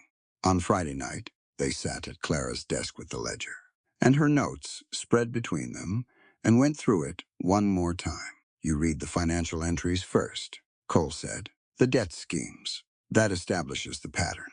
Then the forged deeds. Clara agreed. 3 of them with specific parcel descriptions that don't match the original filings. That's the legal foundation. Then the murder records. She looked at the ledger page with James's name on it. She'd looked at it enough times now that it had stopped doing what it initially did to her. Stopped reaching into her chest and pulling. It was evidence. It was the thing that would finish this. James's entry last, she said, because it connects everything. He found out what Blackwood was doing. He tried to go to the papers. Blackwood had him killed. She straightened the pages. It shows the whole pattern from beginning to end. Debt traps, forged documents, and when those weren't enough. Murder, Cole nodded. She looked at him across the desk. The lamp between them was steady and warm. His left side was healing well. She'd been checking it every evening, the wound closing clean. He moved without the careful minimalism of someone managing pain, which told her it was genuinely better, and not just being suppressed. You've been very calm about all of this, she said. About what specifically? About the fact that we are going to walk down the center of Main Street tomorrow and put ourselves in front of 20 armed men. He considered that. I've been in rooms with more guns pointed at me and gotten out. That's also a low bar. I keep a realistic set of expectations, he said. It helps. She looked at her hands on the desk. I want to tell you something.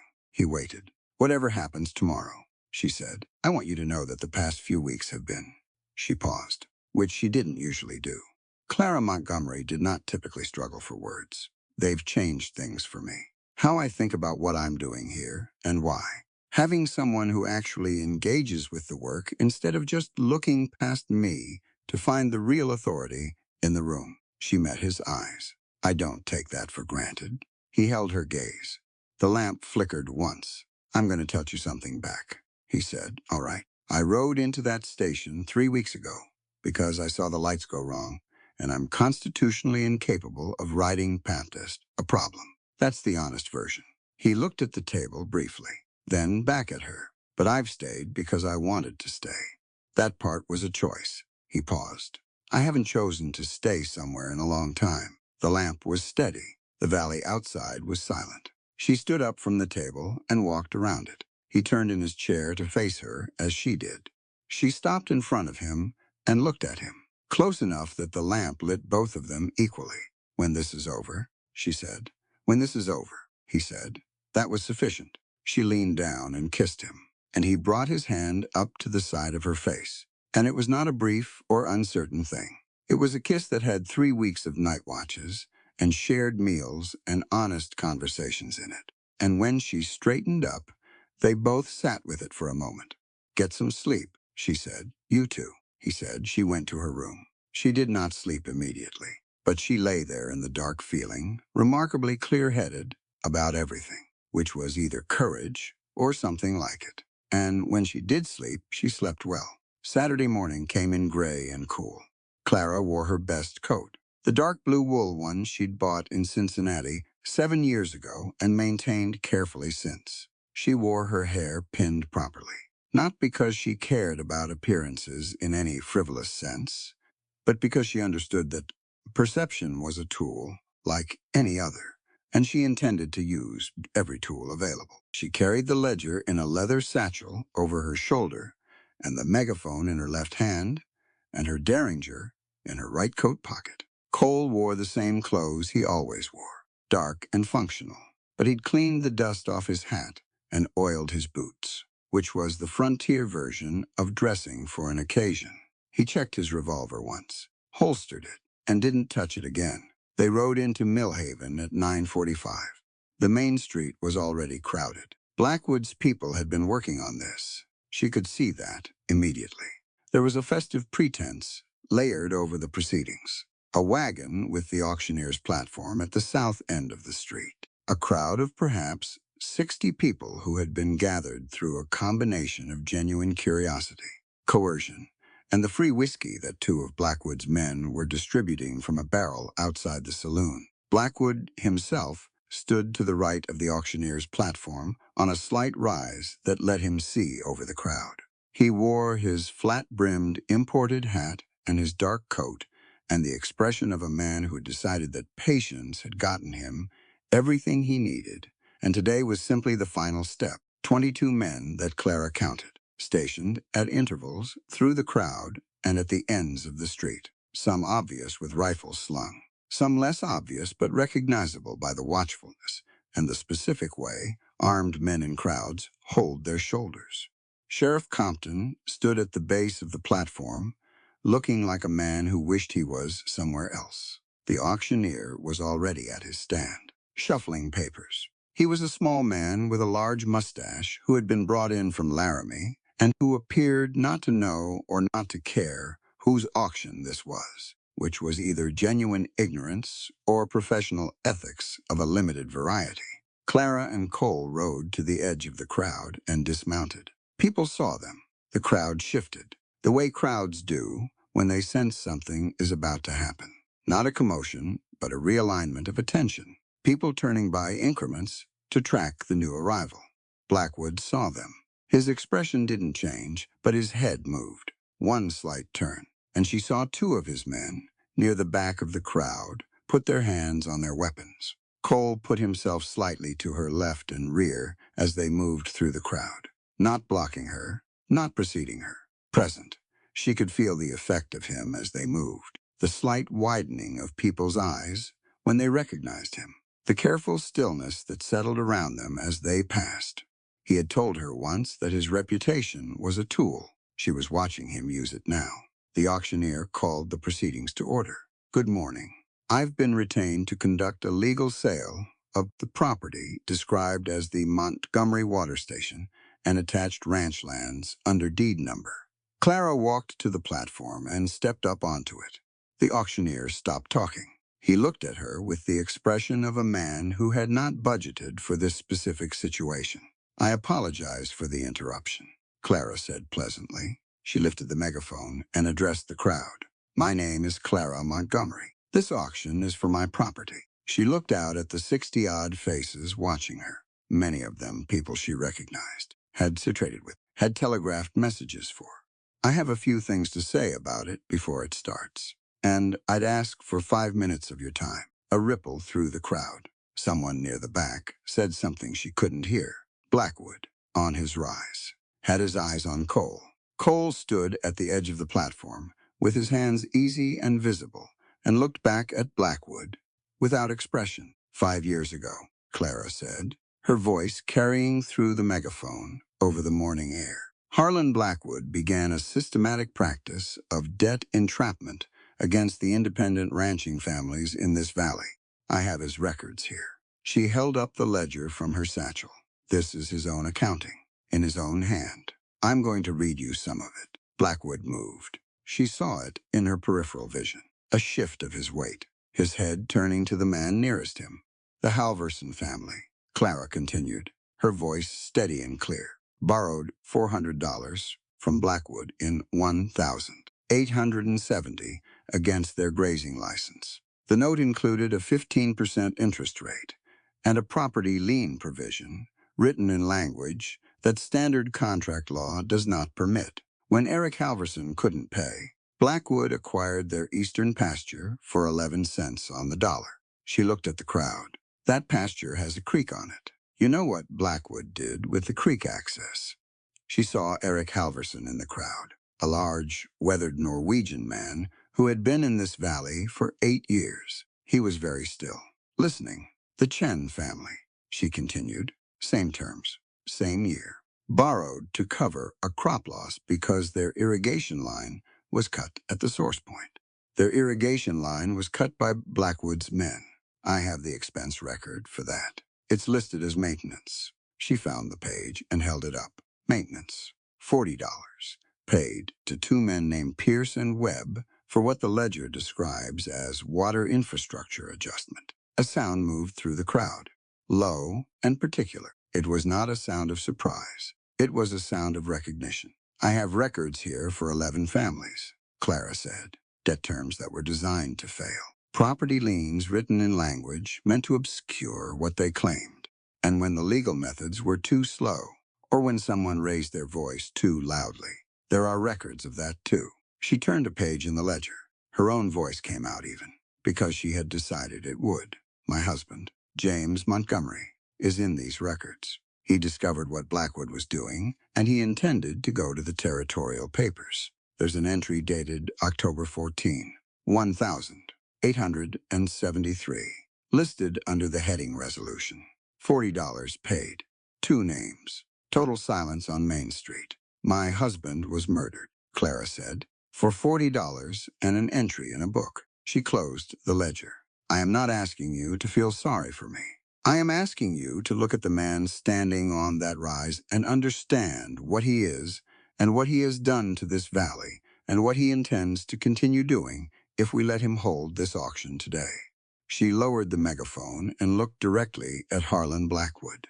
The silence held. Then Eric Halverson said, loudly and from the center of the crowd, I want to see that book. 2 other voices immediately. So do I. And then a third. Blackwood moved then. He came down from his rise and pushed through the crowd toward the platform. And his voice, when he spoke, was controlled and hard.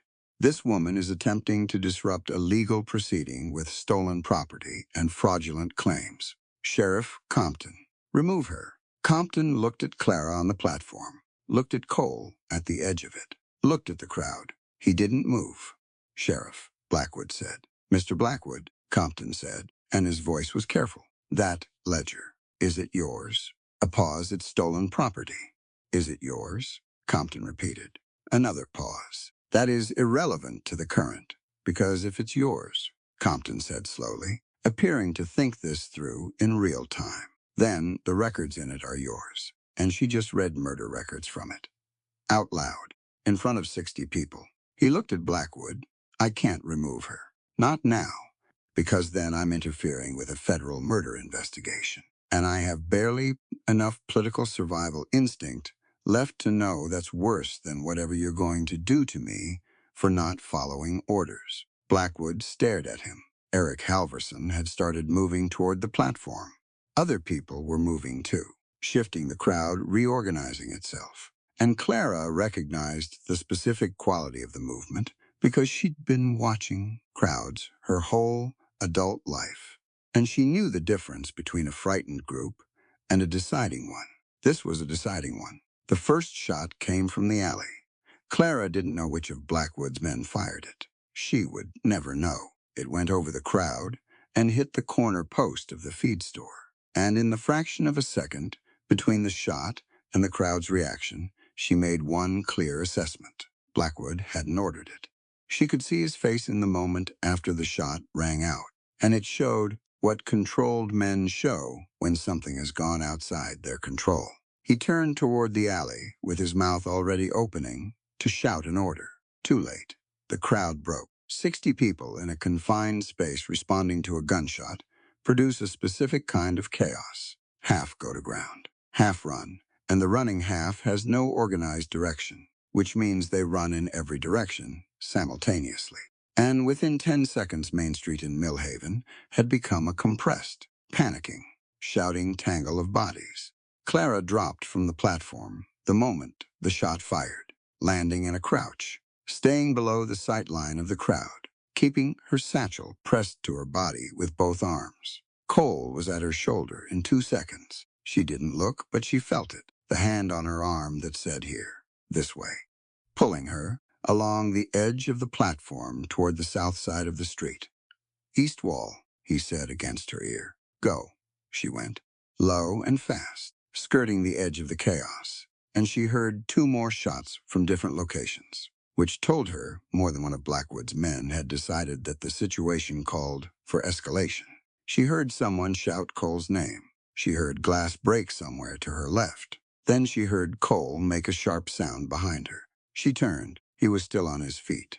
His right hand was pressed to his shoulder, the left already going to his revolver. He'd taken a hit, high, right side, and even in the chaos, she could see it was bad, the way his shoulder had dropped. The particular lockdown of someone managing sudden pain.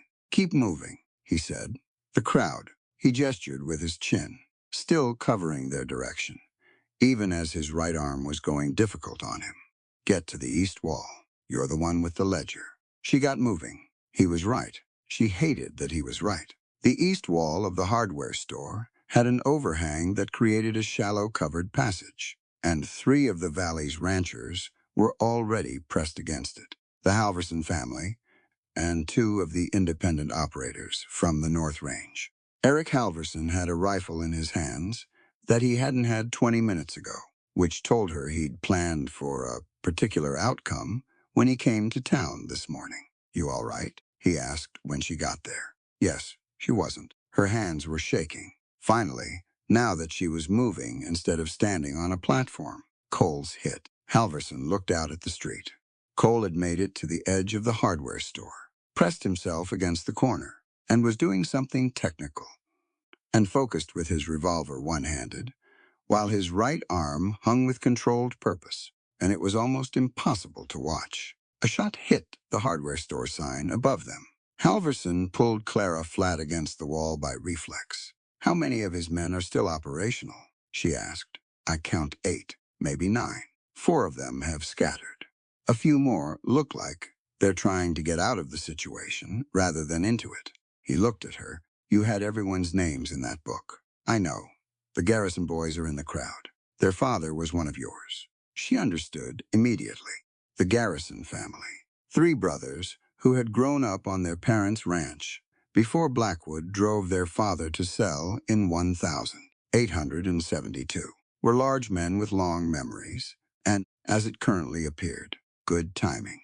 The next few minutes were fragmentary and loud, and nothing like the clean narratives of gun battles that dime novels preferred. There was shouting from multiple directions. There was a period of about 90 seconds during which it was genuinely unclear who was shooting at whom. The barber appeared at the second-floor window of his shop with a shotgun pointed at two of Blackwood's retreating men.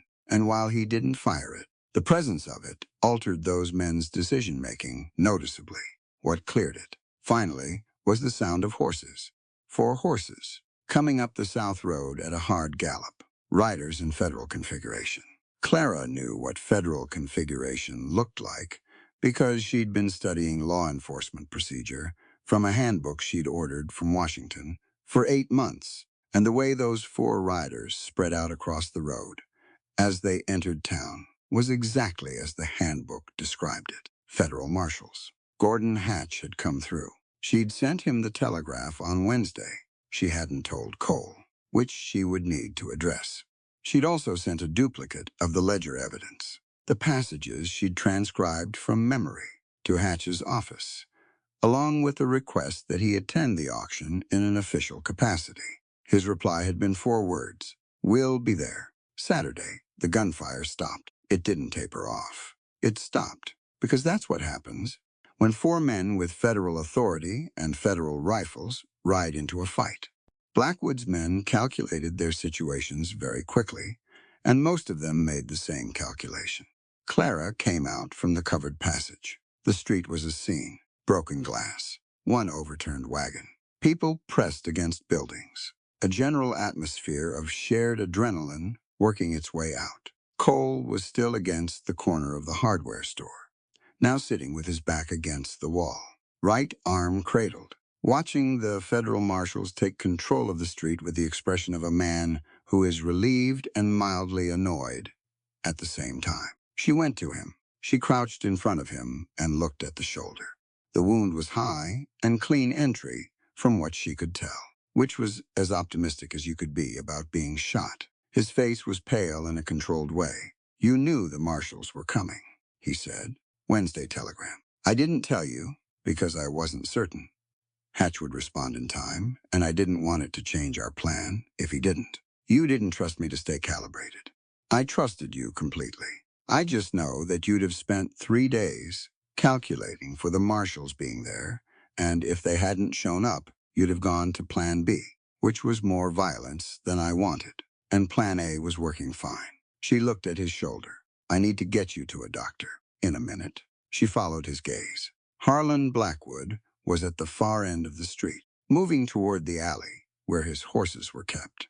He was the only one of his people still moving with purpose, still wearing his flat-brimmed hat, still carrying himself with the practiced composure of a man who had extracted himself from difficult situations before. The federal marshals were occupied with the men who were still on the street. There was a gap, maybe 40 feet, where Blackwood was going to make it to the alley, and from there to his horse, and from there, if he was very fast and very lucky, to somewhere that wasn't Millhaven. Clara stood up. She had the Winchester. She'd carried it on her back across the saddle, something she'd started doing the previous week, without being asked.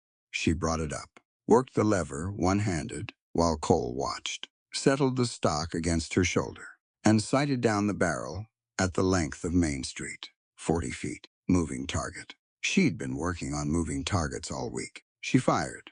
The revolver that Harlan Blackwood was reaching for, as he turned into the alley, flew from his hand and hit the alley wall with a ringing clatter.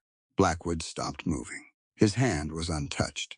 She'd aimed for the gun and hit the gun, which was either skill or providence, and she chose not to examine which too closely. Blackwood stood very still. He turned around slowly. His hand was open and empty. His hat was still on. His face, for the first time in all her dealings with him, was without its practiced composure.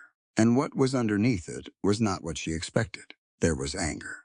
Yes, but mostly there was something smaller and less impressive. The expression of a man who has spent a long time being certain he couldn't be stopped, and is only now becoming uncertain.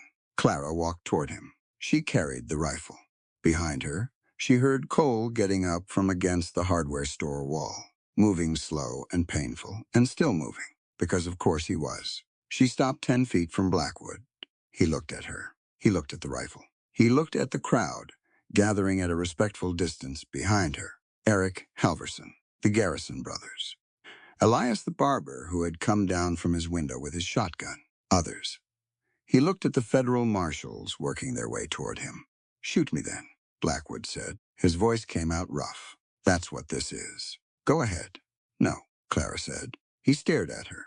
"I've spent the better part of a year learning the law so that I wouldn't have to do what you'd have done in my position," she said. She lowered the rifle.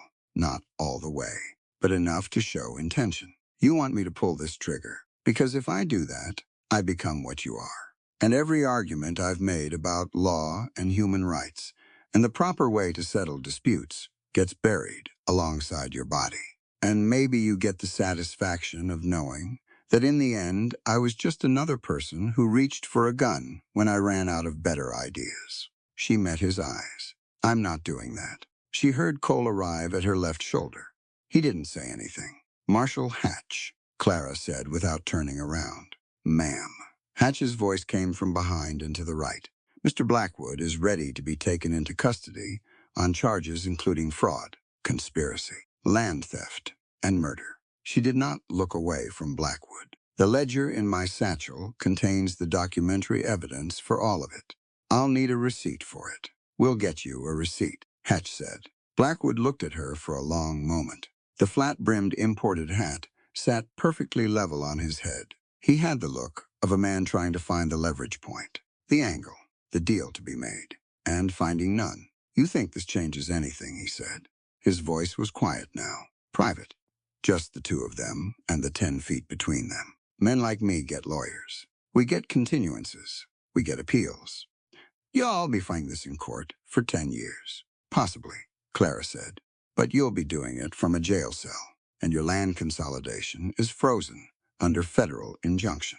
And those 12 families whose water rights you've been controlling are going to start receiving their water again. Starting Monday morning, because I'm going to send a telegraph to the land office from your own Main Street the moment you're in custody." She kept her voice even. "You're right that powerful men have advantages in legal proceedings. I know that, but I know the law well enough to slow this down and make it loud enough that it doesn't get buried quietly. And I have a federal judge who's honest, and I have his ledger that lists murders as line items." She tilted her head slightly. "How good are those lawyers?" Blackwood said nothing. The marshals came forward. Hatch was a solid, quiet man of about 45 who had the practiced efficiency of someone who had done this many times and knew that the drama was usually already over by the time he arrived. He took Blackwood by the arm with professional courtesy, which was its own kind of statement. Blackwood went with him. He didn't fight it. He had too much calculation left in him to fight it on a public street in front of 40 witnesses.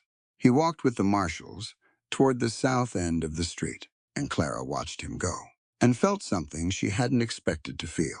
Not triumph, something quieter. The particular quality of completion, of a thing that needed to end ending. Cole was beside her. She turned to look at him.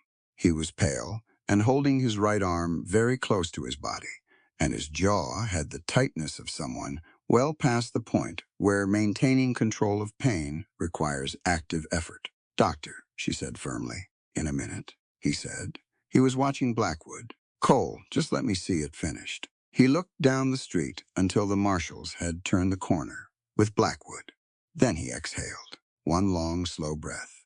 "All right, doctor." She put her hand on his left arm, and he leaned into it slightly, and they walked down Main Street together toward Dr. Abernathy's office. And the crowd of people around them parted to let them through, and she heard Eric Halverson behind them saying something to someone in Norwegian that she couldn't translate, but which sounded, by its cadence and warmth, like a blessing. 1 month later, the water came back to the valley. It didn't come back all at once. Water rights, even when legally restored, take time to re-establish in the physical world. The creek had to fill again. The secondary channels had to be cleared. 3 irrigation gates that Blackwood's men had quietly, over the past 2 years, had to be found and opened. But by the 3rd week of August, the main creek was running at half its original depth, and by the 1st week of September, it was close to right. And people who had been watching their stock struggle through a stolen drought started breathing differently. Clara watched it from the bank of the creek behind her station on a morning in September when the air had just begun to have the first thin edge of fall in it. The creek moved past, brown clear and steady, about 8 inches deep, over the smooth stones of the bed, and she stayed there for a long time, just listening to it. The trial had been set for November in Cheyenne. Judge Prescott was presiding, and he'd already ruled that the case would be heard in federal court rather than territorial, which removed the last significant avenue Blackwood had for influencing the proceedings. His lawyers were good and expensive, and they had filed 6 motions in the first 2 weeks. And Prescott had denied 4 of them and conditionally allowed 2 pending additional argument. Clara had provided the federal prosecutor with 47 pages of organized legal analysis of the ledger evidence, the relevant statutes, and the case law she'd identified over 2 years of self-directed study. The federal prosecutor, a methodical man named Sullivan, who had been doing this for 20 years, read the 47 pages and then called Clara to his office in Cheyenne to ask her 3 questions, which she answered precisely. At the end, he said, "Did you attend law school?" And when she said no, he said, "You should consider it." And she said, "I'm considering it," which was true. She was considering a great many things. Harlan Blackwood was in federal custody in Cheyenne. Sheriff Compton had resigned the day after the auction. Submitted a 6-page statement to the federal prosecutor detailing everything he knew about Blackwood's operations, and disappeared to somewhere nobody mentioned. The county had appointed an interim sheriff, a ranch woman named Adaeze Okonkwo, from the North Range, who had a reputation for being fair-minded and difficult to bribe. Clara liked her immediately. Judd, who had given them the information about the second ledger, had turned himself in to Marshal Hatch with his own statement and was cooperating with the federal investigation in exchange for what Hatch described as a considered reduction in the charges he was facing. He was in a different cell from Blackwood, on Hatch's specific instruction, which Clara thought showed good instinct. The water rights had been restored to 11 families. The 12th, the Halverson family, had their restoration complicated by a second-tier lien that took 3 weeks of additional legal work to clear. And Clara had done that work herself from her telegraph station, filing the motions through Prescott's office and arguing the interpretation via telegraph correspondence with the land office in ways that she found, in retrospect, genuinely satisfying. Eric Halverson had come to her station when it was done and shaken her hand without speaking, and his wife had brought a jar of preserved plums, and Clara had accepted both things with equal sincerity. Francis Alcott, the newspaper editor in Cheyenne, had run a 3-part series on the Blackwood case that had been picked up by papers in Denver and St. Louis, eventually Philadelphia.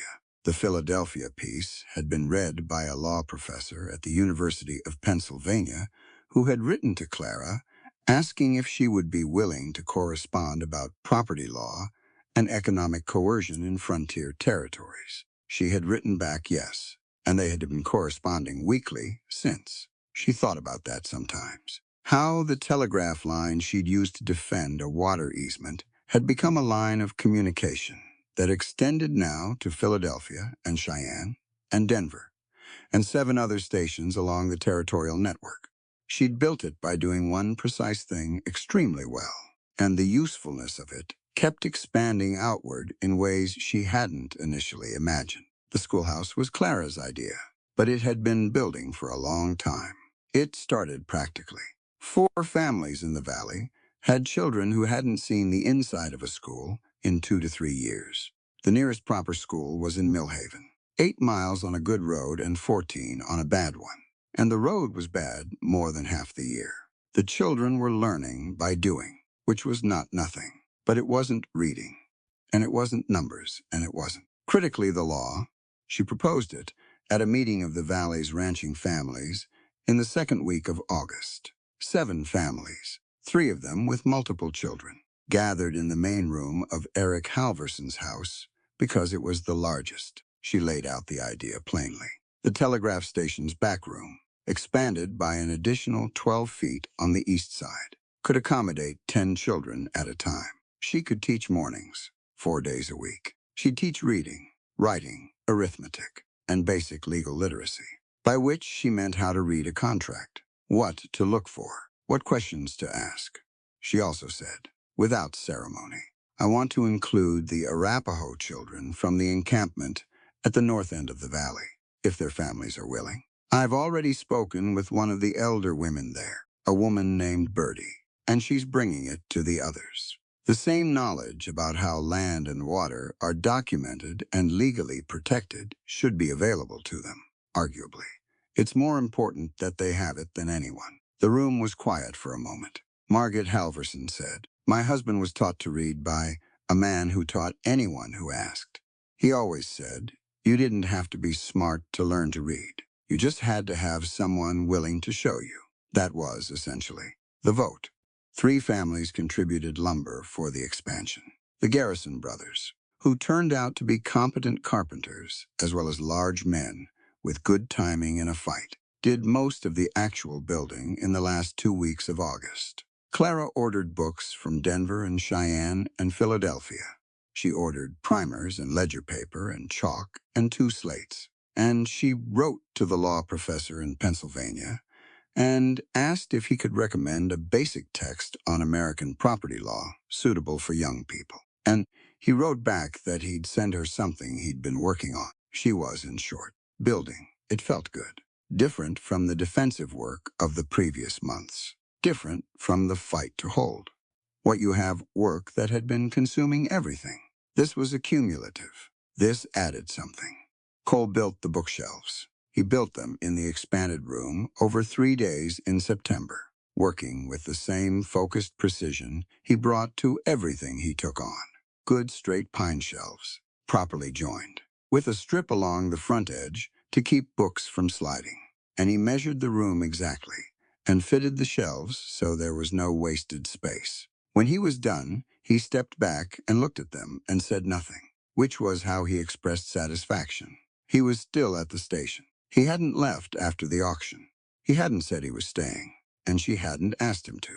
And the question of it had simply resolved itself through the accumulation of days, which was perhaps the most honest way for such things to resolve. He'd bought a breeding pair of horses from a rancher near Casper who was retiring. Good stock, a bay mare and a gray stallion. And he'd built a second shelter in the south pasture and started working with them in the mornings, before the heat settled in. She watched him sometimes from the station window, the quiet, concentrated work of it. The horses responding to his patience, the way difficult things respond to patient attention, which was by gradually trusting it.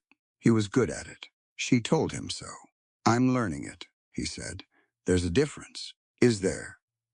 You're good at something when you don't have to think about it anymore. He looked at the gray stallion, who had just accepted a hand on his neck for the first time without shying. I still have to think about all of it. That sounds like being good at something that keeps getting more interesting, she said. He thought about that. Maybe, he said. The gun belt hung on a peg inside the station door. He still wore the revolver when they went into Millhaven or elsewhere in the valley, which was practical, and she didn't argue it. But around the station he moved without it, and she had noticed the specific quality of ease that produced in him, the way a person moves when they're not carrying a weight they've been carrying for years. She thought about it sometimes. The things people carry that they don't have to. He had put down one life and picked up another, and he was doing it with the same methodical honesty he brought to everything else, not pretending the first life hadn't happened, not running from it, just choosing something different, now that the choice was genuinely available. She thought she understood that. On a clear morning in late September, Clara opened the school for the first time. 11 children, 6 from the valley's ranching families, ranging in age from 7 to 13. 2 Arapaho children who came with their grandmother, Bertie, who sat in the back corner with a straightness of posture that communicated she was there to evaluate as much as to observe, which Clara respected, and 3 children from Millhaven, a mix of backgrounds and circumstances, whose parents had heard about the school through the Valley Network and asked if there was room. There was room. Clara had arranged the room with a front board she'd built from painted wood, and the ledger paper she'd pinned along one wall for writing practice, and the small shelves at the back already holding 22 books, a number that would expand. She started with reading. She always started with reading, because it was the foundation of everything else. The first thing to understand about reading, she said, is that it's not magic and it's not talent. It's a system, like a telegraph code. Every mark means something specific. Once you know what each mark means, you can decode anything written in the language. A boy near the front, one of the Garrison nephew's children, squinted at the board. "What's the point?" he said, with the direct skepticism of a 9-year-old who has not yet learned to be polite about such things. "Good question," Clara said, and meant it. "Tell me what you want when you're grown." The boy shrugged. "My own spread. Horses, maybe." "Then you need to read," Clara said, "because every deed, every water easement, every grazing contract, every promissory note you'll ever sign is written down on paper, and the people writing those papers know exactly what each word means." She looked at all of them. "If you can't read, you have to trust someone else to tell you what it says. And as some of your families could tell you, that trust has sometimes been misplaced." She picked up a piece of chalk. "Reading is how you tell for yourself." The boy looked at the board with an expression that was newly interested. She taught for 3 hours that morning. Reading first, then basic numbers, then a brief introduction to what she called the architecture of an agreement. The simple principle that any document saying you'll give something and get something in return should specify exactly what each part means and what happens if either party doesn't follow through. "You don't need to be a lawyer to understand that," she said. "You just need to know that the words matter and the details matter, and you should never sign anything you haven't read yourself." One of the Arapaho children, a girl of about 10 named according to Bertie's introduction as Sings Loudly, but who was going by Lily in English, raised her hand.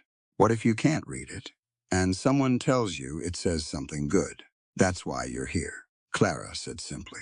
Lily looked at her for a moment. Then she looked at the board with the alphabet on it, with a focused attention that Clara recognized. The look of someone filing something away in a place they intend to return to. Bertie, in the back corner, made no expression.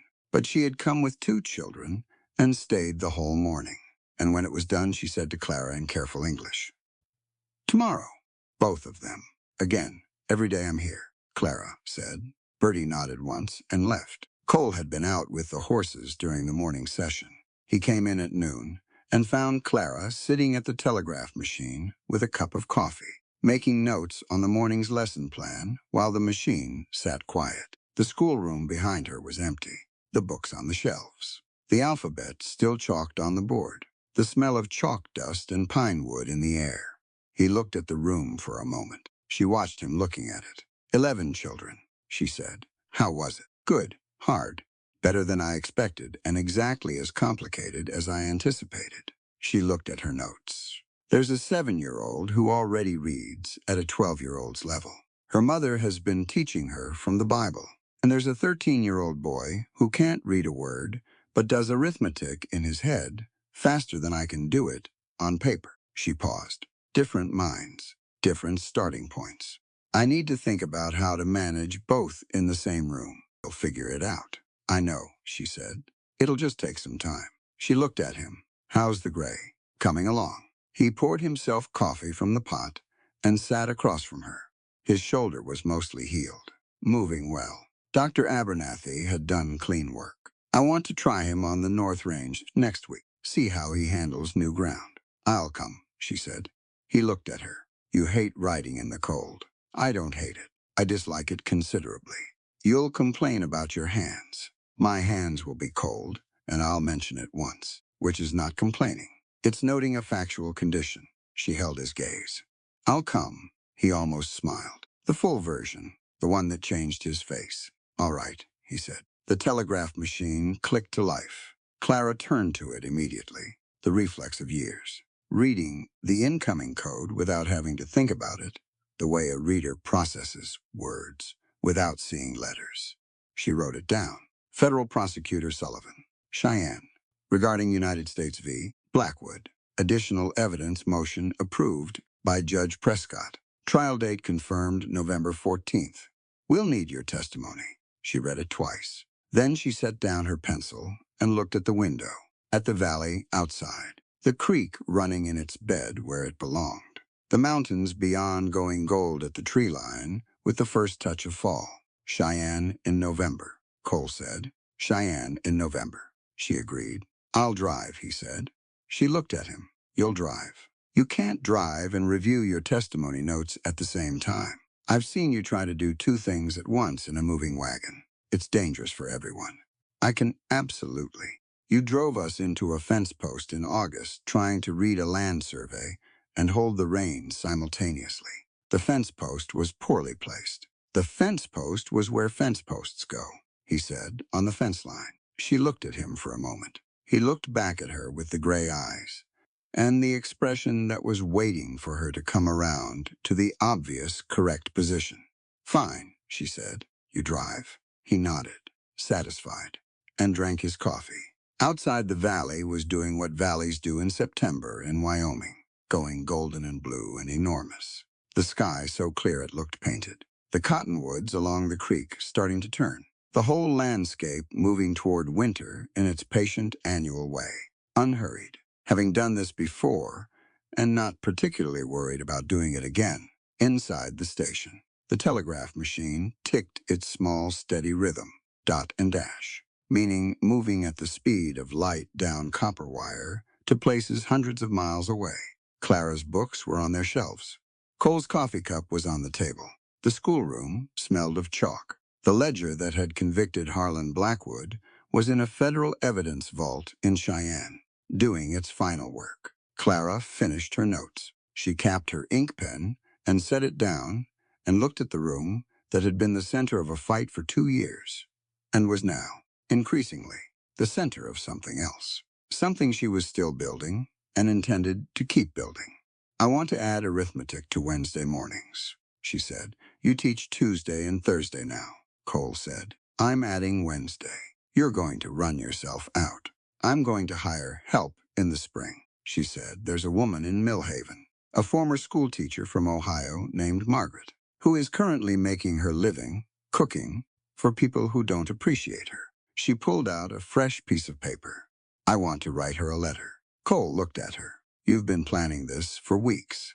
I've been planning this for months, she said mildly. He shook his head and stood and went to get more coffee, and she heard the particular sound of him moving around in the kitchen, comfortable and unhurried. And she listened to it for a moment while she thought about what to write. Then she picked up her pen. Dear Margaret, she wrote, I am beginning a school, and I need someone who knows what they're doing. I suspect you're the person. I am enclosing a copy of the lesson plan I've developed and a description of the students. If you read it and think you could contribute, I would welcome a reply. I am prepared to offer you a salary, a room, and the genuine satisfaction of a position where your work matters and your judgment is trusted. Please take your time with the decision, but not too long.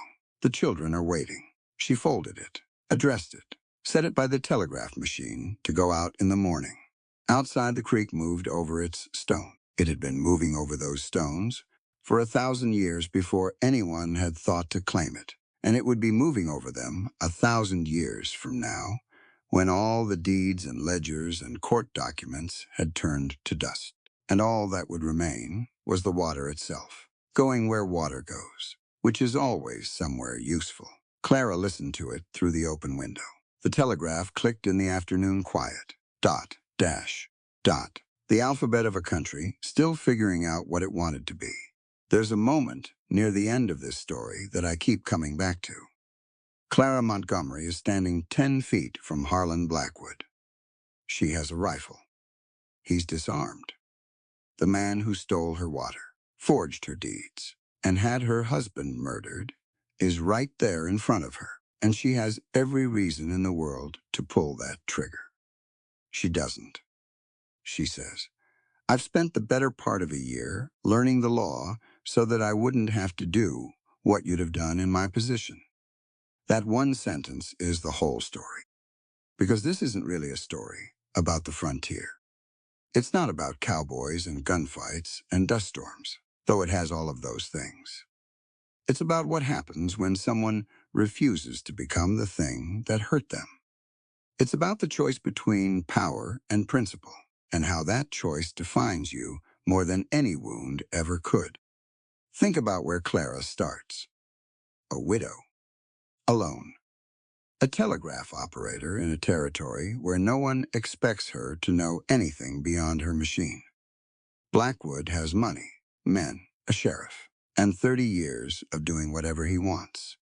She has a law book she ordered from Denver that took 8 months to arrive, a telegraph line, and the stubborn belief that the words written in legal documents actually mean something if you understand them well enough to use them.